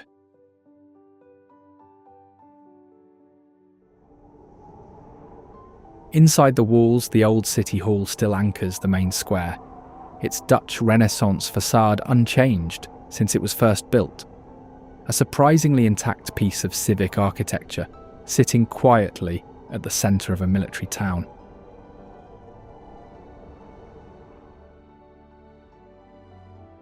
At the centre, the Grote of Sint Vituskerk rises above the rooftops, often called the Sistine Chapel of the North, for its massive oak vault painted with biblical scenes.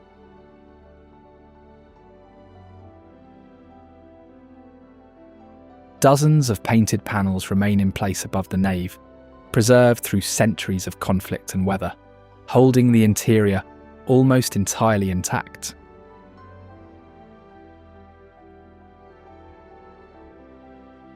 South toward Limburg, where the country narrows between Belgium and Germany, a small town exists that chose, at some point in the past, to be entirely white.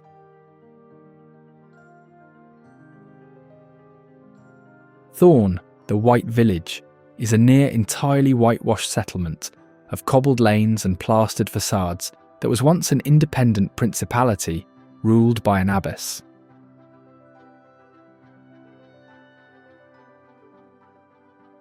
The white paint tradition began under French occupation, when taxes were tied to visible wealth, prompting residents to whitewash brick facades to conceal their homes' true quality.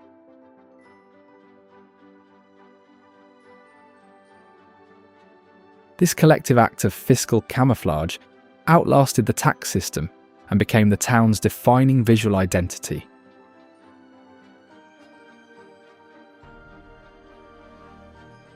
When the principality was dissolved under Napoleon and absorbed into France, it ceased to exist, leaving only white streets and the church.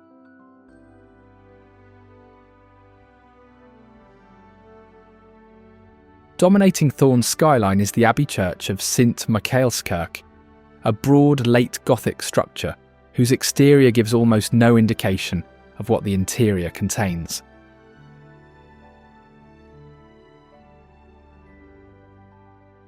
The nave rises to a height far beyond the scale of the surrounding town, reflecting its role as the seat of a ruling institution rather than a simple parish church.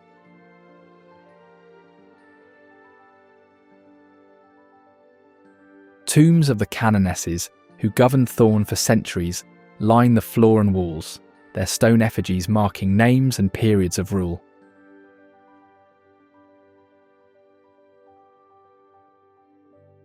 Together they form a continuous record of female authority, one that many visitors pass through without fully recognising.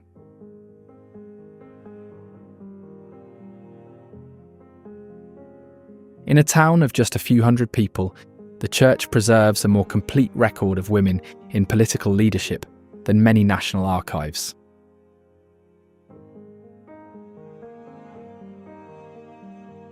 Northwest of Utrecht, a castle stands that was almost entirely invented in the 19th century, and is better for it.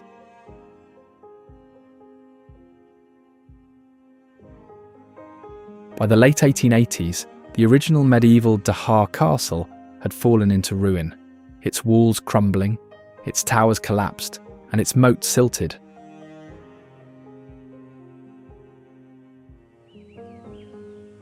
From that collapse came a complete rebirth, a 20-year reconstruction commissioned by a baron who married into the Rothschild banking family and had the wealth to rebuild without much restraint.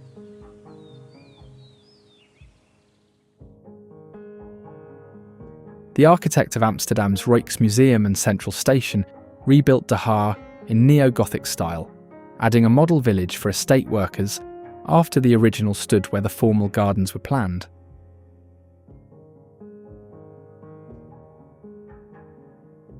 In the process, the entire village was relocated. De Haar was rebuilt with 200 rooms, central heating, electric lighting, and an elevator, features rare for a Dutch castle at the time.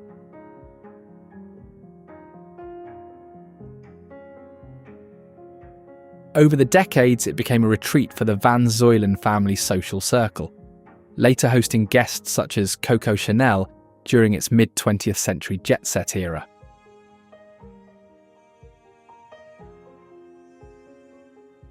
Today, the castle is managed by a foundation, though the family still returns each year, making it something rarer than a museum, a castle that is still, at least seasonally, someone's actual home.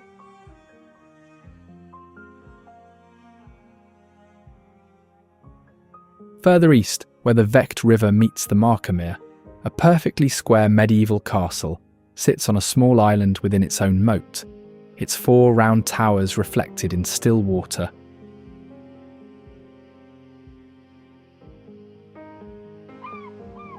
Muiden Castle was built to control river traffic on the Vecht, a toll castle charging passing vessels, functioning less as a fortress and more as a heavily armed revenue post.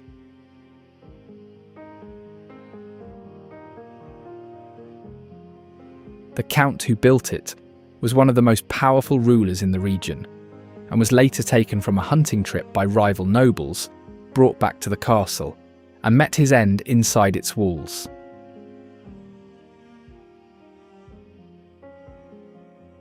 That argument turned out to be correct. It is now one of the most visited historic sites in the country, kept alive by the very people who refuse to let it disappear.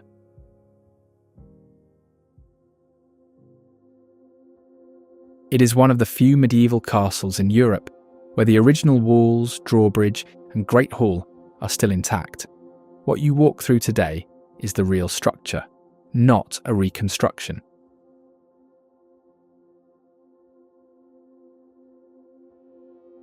During the Dutch Golden Age, the castle's function softened, and poets, painters, and intellectuals gathered within its halls, turning a former toll fortress into a rare literary salon.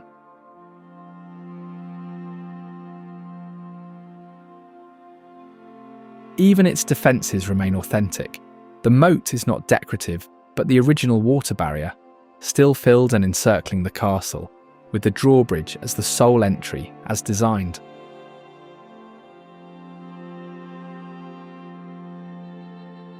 From here, the road leads west to Amsterdam, where the same Golden Age energy shaped one of the world's most recognisable waterfronts.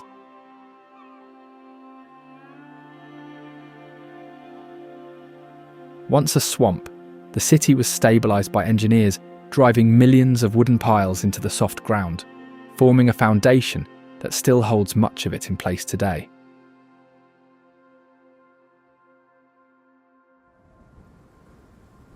The canal ring wasn't designed for beauty, it was engineered for commerce, a grid of waterways moving goods from ship to warehouse without ever touching a road.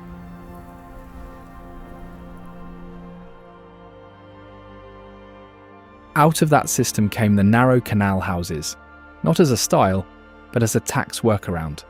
Property was assessed by street-facing width, so merchants built tall and narrow to pay less.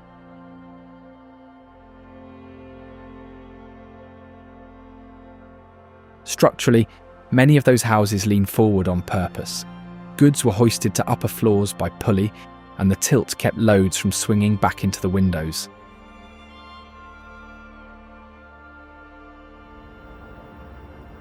At its peak, Amsterdam was the world's wealthiest city, controlling trade routes from the Americas to Japan, a global commercial empire run from buildings that were, by design, as narrow as possible.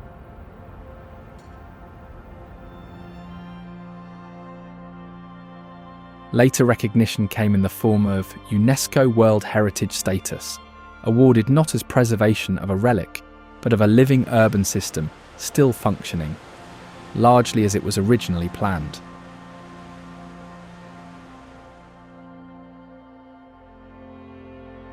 Even today, the city's relationship with water defines its scale. The city has more bridges than Venice, with over 1,500 crossing its canal network, quietly outbridging the city that gets all the romantic credit for it.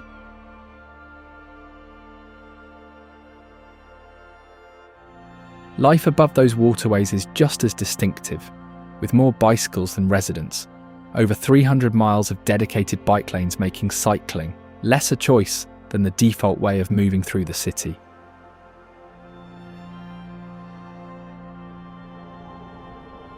Along the canals themselves, thousands of people live permanently on houseboats, forming one of the world's largest floating residential communities.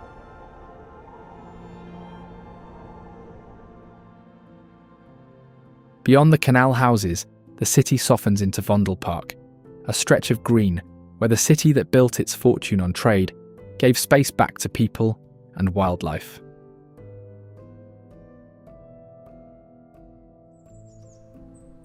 Designed in the English garden style, it brings winding paths, ponds, and mature trees together within about 116 acres in one of Europe's most densely built cities.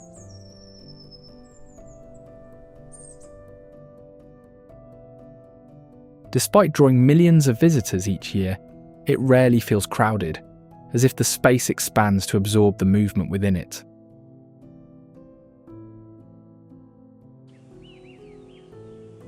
Open without gates or closing hours, the park has remained accessible every hour of every day since day one.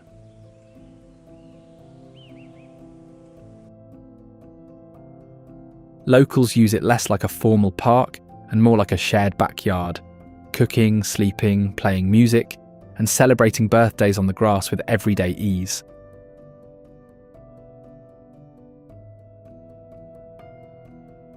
At its centre, an open-air stage has hosted free performances every summer for decades, one of the few genuinely free traditions left in a major European capital.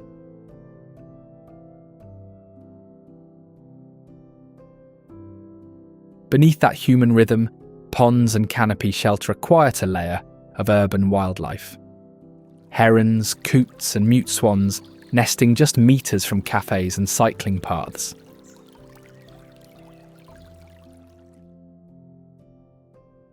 The trees themselves are part of the story. Some of the oldest in the park predate the surrounding city blocks.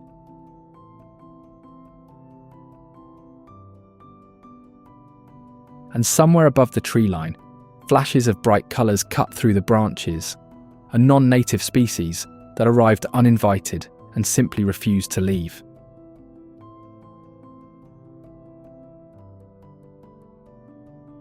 The rose-ringed parakeet comes from South Asia and sub-Saharan Africa, birds evolved for tropical heat and monsoons, now thriving in the damp, grey winters of the Netherlands.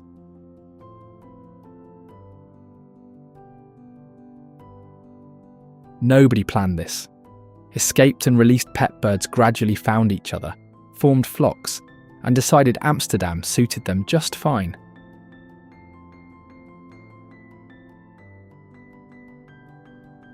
What followed was an ecological foothold built on survival advantage. They take over woodpecker-made tree cavities, securing ready-made nests without excavating them.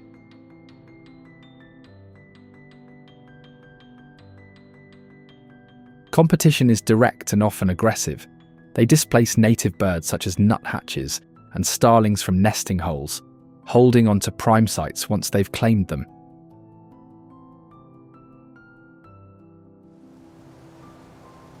They are extraordinarily loud for their size, with a shriek that carries across an entire park, which means a flock of parakeets in full conversation is essentially impossible to ignore.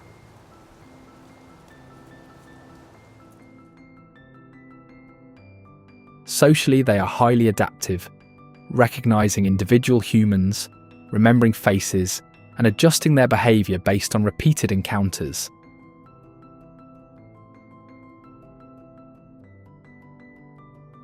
In colder months, they gather in large, communal roosts, hundreds packed into the same trees, sharing body heat and increasing their chances of surviving winter.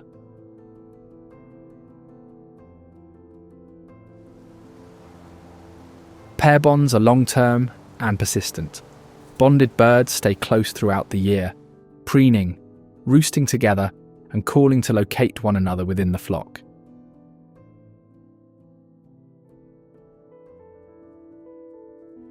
Courtship is highly ritualized. The male bobs his head, puffs his feathers, and feeds the female directly, demonstrating his ability to provide before she accepts him.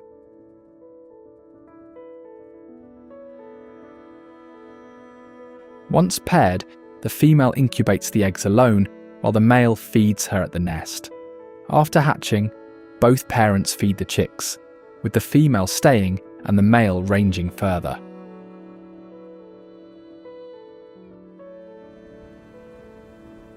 At the centre of the city, on Dam Square, a building that was never intended to be a palace has been performing as one for over 3 centuries.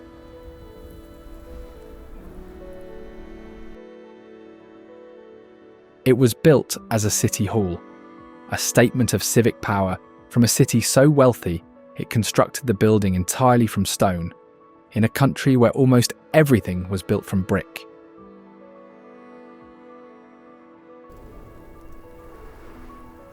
To support that stone mass on Amsterdam's soft, waterlogged ground, thousands of wooden piles were driven into the earth beneath it.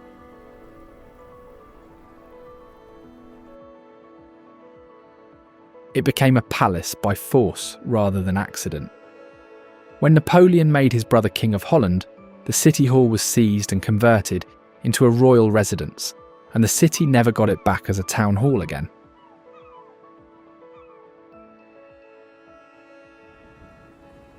During the Second World War, the building was used by occupying forces, and across the city, church bells were confiscated and silenced, leaving the city without a sound so familiar that locals said the city no longer felt like itself.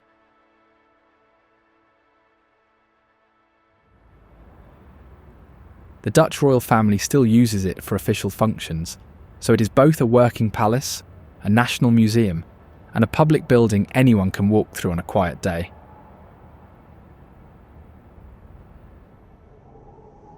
Eight minutes walk from the palace, inside the red light district, stands the oldest surviving building in Amsterdam. Oude Kerk was consecrated in 1306 and has remained in continuous use ever since, accumulating 7 centuries of alteration, damage, repair and reinvention without ever being replaced.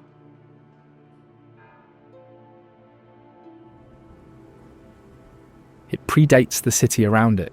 The streets, canals and canal houses all formed later around a church that was already there.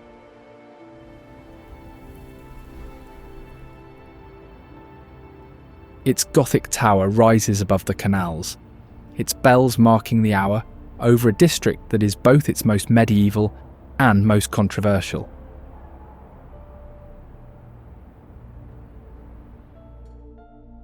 Over time, the building has shifted function repeatedly, at different moments becoming a warehouse, stable and shelter, shaped as much by necessity as by worship.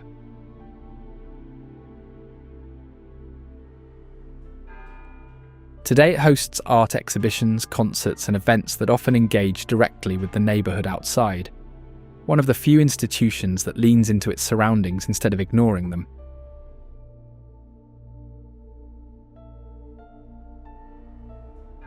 Nearby, a single tower stands at the edge of a busy square with a story considerably more interesting than its modest height suggests. It started as a gatehouse, part of Amsterdam's medieval city wall, built to control who entered and exited the city before the wall was dismantled and most of it disappeared entirely. When France invaded and cut the Netherlands off from its coin supply, the city faced a crisis not of soldiers, but of money. There was simply no way to mint currency. The solution was to license the remaining gatehouse tower as an emergency mint, pressing a medieval structure into financial service almost overnight.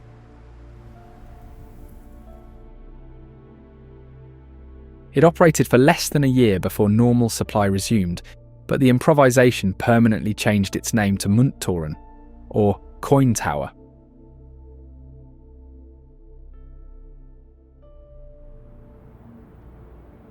West of Harderwijk, the Netherlands solved a traffic problem so counterintuitive that photos of it are often mistaken for edits.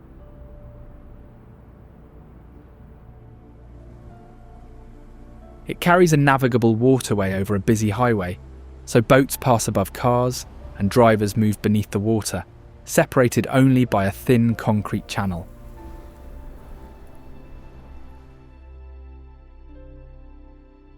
The problem it solved was genuinely awkward. A major road needed to cross a recreational lake that was also an active boating route, and neither traffic could stop for the other.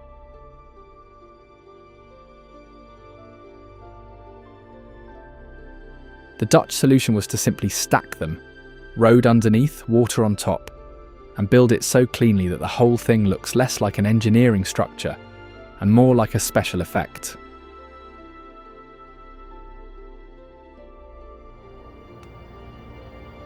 From inside the car, it's disorienting in the best way. Water lines both sides, and if a boat crosses, its hull glides silently overhead.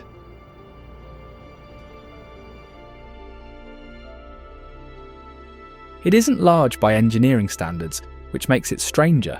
Something this visually illogical feels almost casual, as if it were a routine fix to a routine problem.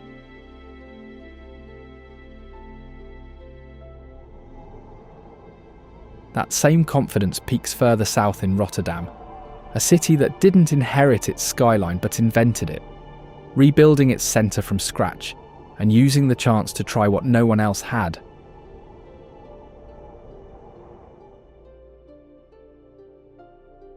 During the Second World War, a single bombing raid levelled the city centre in under 2 hours, leaving almost nothing standing.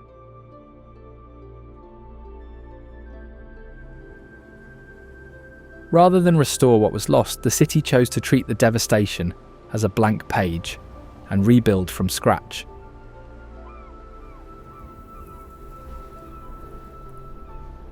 That decision turned it into a testing ground for architects, with experimentation spilling directly into real streets and shaping some of Europe's most unusual buildings.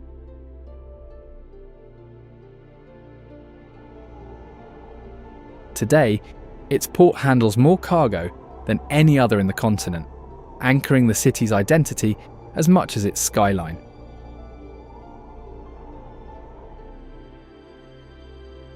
Over 350 high-rises now define Rotterdam's silhouette, earning it the nickname Manhattan on the Mars.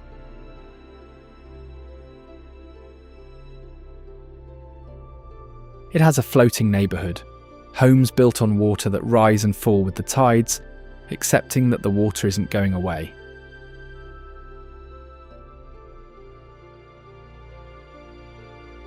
Locals have a well-documented rivalry with Amsterdam, summarised in a phrase that circulates freely. Amsterdam has the monuments, Rotterdam has the work.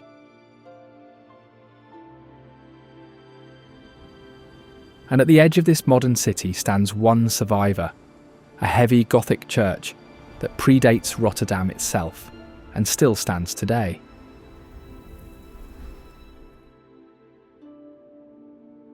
When bombing flattened the city centre, the church was gutted, roof collapsed, windows blown out, but its stone walls held, standing as an empty shell in a ruined city.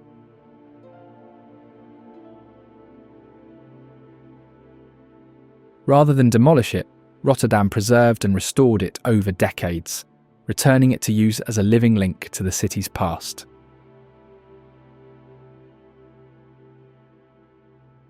The church holds concerts, exhibitions, and public events inside the same walls that survived a bombing, a reformation, and several centuries of a city changing almost entirely around it.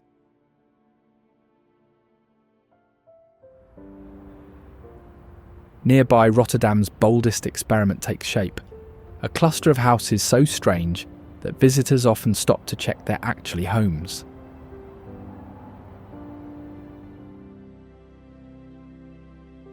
The design began with a practical problem: how to build housing over a busy pedestrian street without blocking it, and arrived at an answer that no one else had tried before.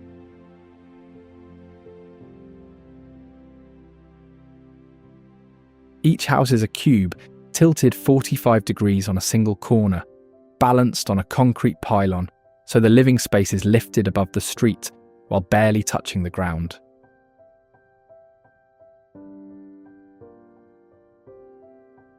Inside, there are 3 floors, but the tilt creates slanted walls that make parts of each room unusable without crouching, something residents accept as part of the design.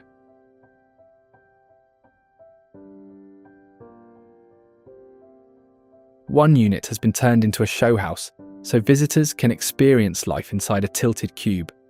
And despite the disorientation, people have lived there for decades.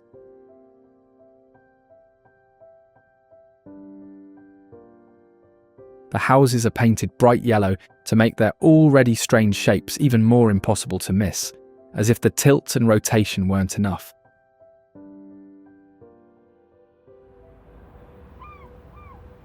From tilted homes to a tilted skyline, the next stop is a bridge so distinctively shaped that the city stopped calling it by its name and started calling it by what it looks like.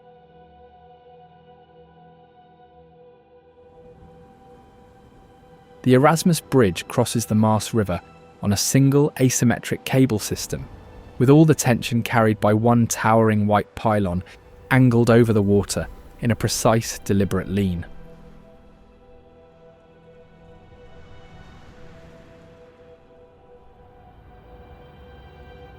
Seen from the riverbank, that pylon curves against the sky in a shape locals immediately recognised, and the nickname the Swan emerged naturally from what people saw rather than any official branding.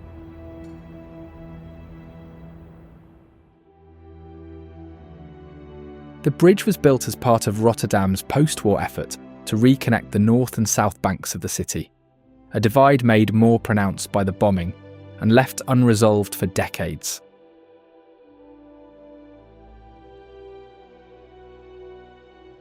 It carries both vehicle traffic and a tram line, and its opening was treated by the city as a moment of civic arrival.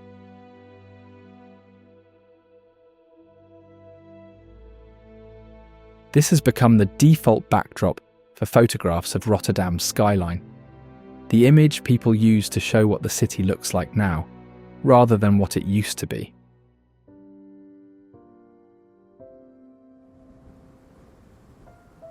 Where the newer waterway meets the North Sea, the final piece of the Delta work stands ready on dry land, doing nothing. And that is exactly what it is supposed to do.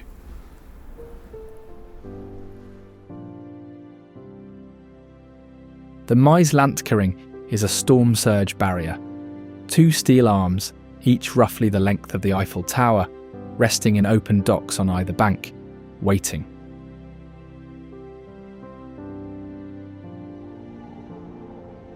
It stays open most of the time, allowing port traffic to pass freely, and only activates when a flood threat makes doing nothing no longer an option.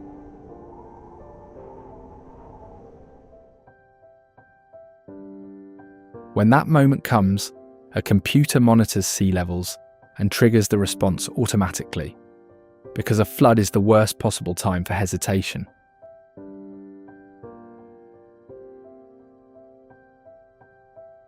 The arms swing out, meet in the middle, fill with water, and sink to seal the channel, like the river slowly closing its own fist.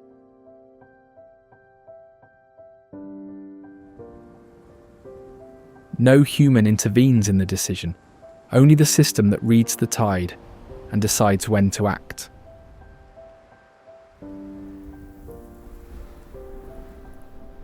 Standing beside one of the arms at rest, the steel overhead is large enough to block out the sky, yet engineered to move with precision across a gap hundreds of meters wide.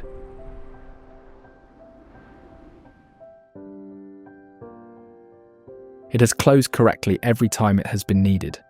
A machine trusted with one of the highest stakes jobs in the country, and so far it has not got it wrong.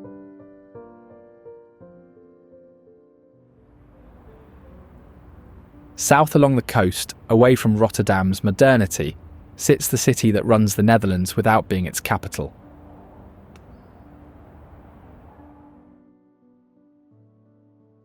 The Hague is the seat of government, parliament and the royal household, while Amsterdam is the constitutional capital, a split that often surprises visitors and can even puzzle locals.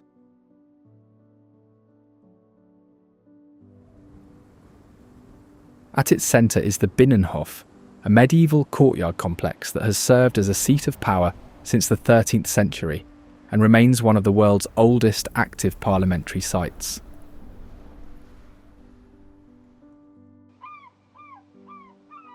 The courtyard pond is not decorative, it predates the buildings around it, and the entire complex effectively formed around an existing body of water.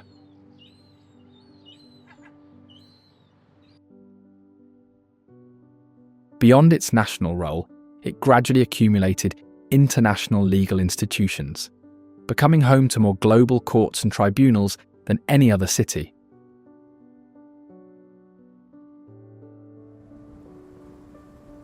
The International Court of Justice, International Criminal Court, OPCW and Europol all operate here, an extraordinary concentration of legal authority in a city of under 500,000 people.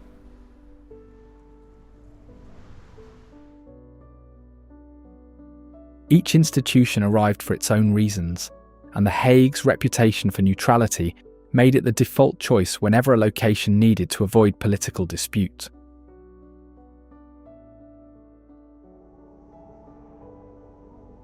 It has earned the informal title of the legal capital of the world, a designation with no official basis and clear practical truth.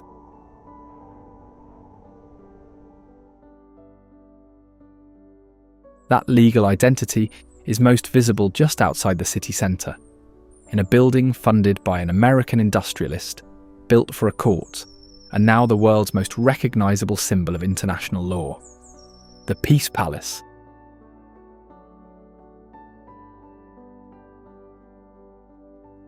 Almost the entire building was paid for by a single private donation, one man's fortune, directed toward giving international justice a permanent address.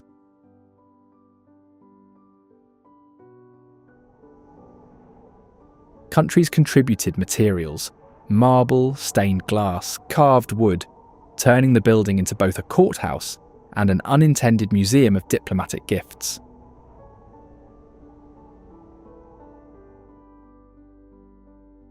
It was completed just over a year before the First World War started, a building dedicated to peaceful dispute resolution, finished precisely as the world was abandoning that idea entirely.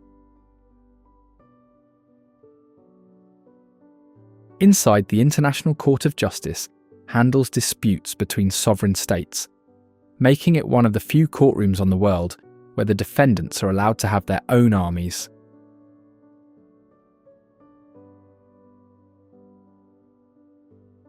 Tourists come anyway, not for the law but for the building itself, because whoever designed it understood that the case for peace needed to look like it meant it.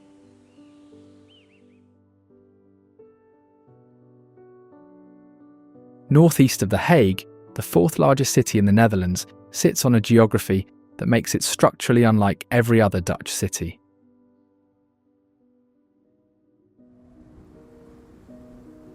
Utrecht began as a Roman outpost on the Rhine, a watercourse that once cut through today's centre and guided its early growth for centuries.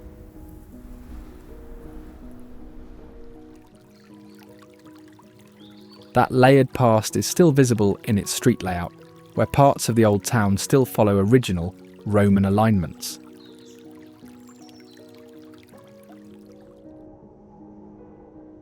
At the edge of the historic core sits Stadion Galgenwaard, home of FC Utrecht, named after a former execution ground, and they saw no reason to change it.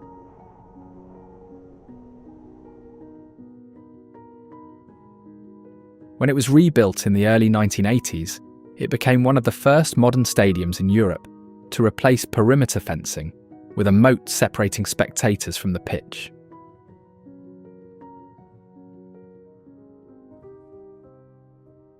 Current redevelopment plans include 4 tall corner towers with around 500 apartments, some overlooking the field, effectively doubling its post-rebuild capacity.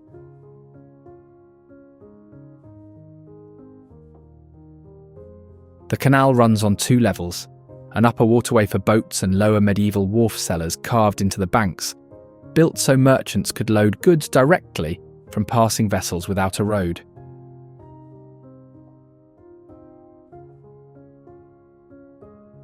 These spaces now house bars, restaurants and shops opening straight onto the water, where visitors sit at canal level as boats glide past and pedestrians move above.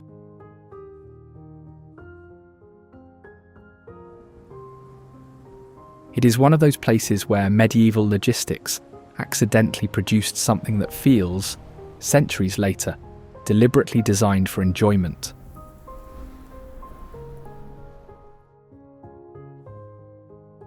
Above it all, one structure has defined the skyline for centuries, a tower so tall it became the city's reference point, standing apart from the church it was built for and visible across Utrecht.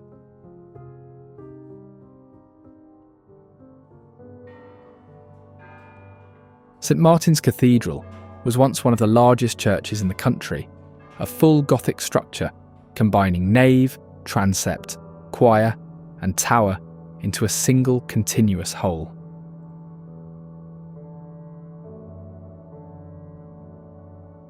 A tornado once brought down its nave entirely.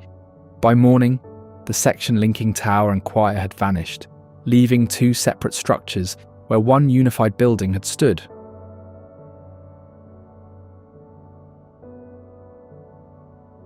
Nobody rebuilt it. The rubble was cleared. The open square between the tower and the choir became a public space, and the city decided that what remained was enough.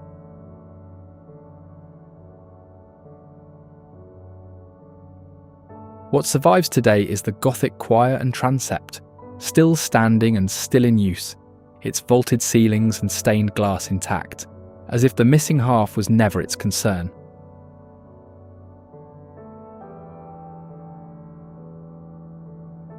Inside, the proportions feel slightly off in the best way. A choir once designed for a far larger complex now stands alone, making the space feel taller and more expansive than intended.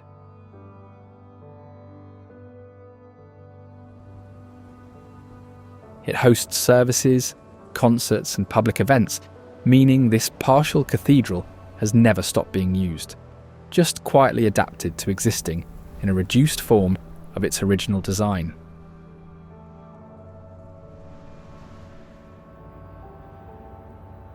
The tower that separated from it that same night tells its own story. Still standing directly across the square, the ghost of a structure that collapsed in an afternoon 350 years ago.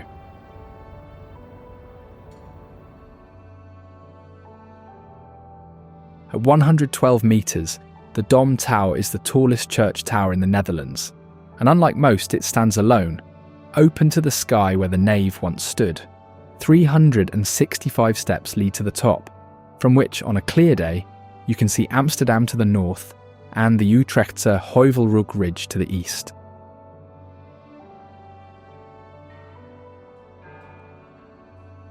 The tower holds 13 bells and over 50 carillon bells, one of Europe's most complex bell towers, and the sound can carry across the entire city.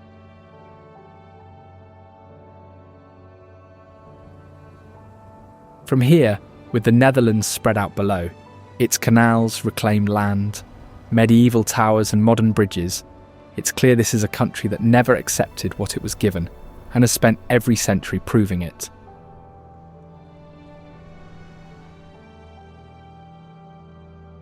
This is the Netherlands, a land of hidden wonders and remarkable architectural marvels.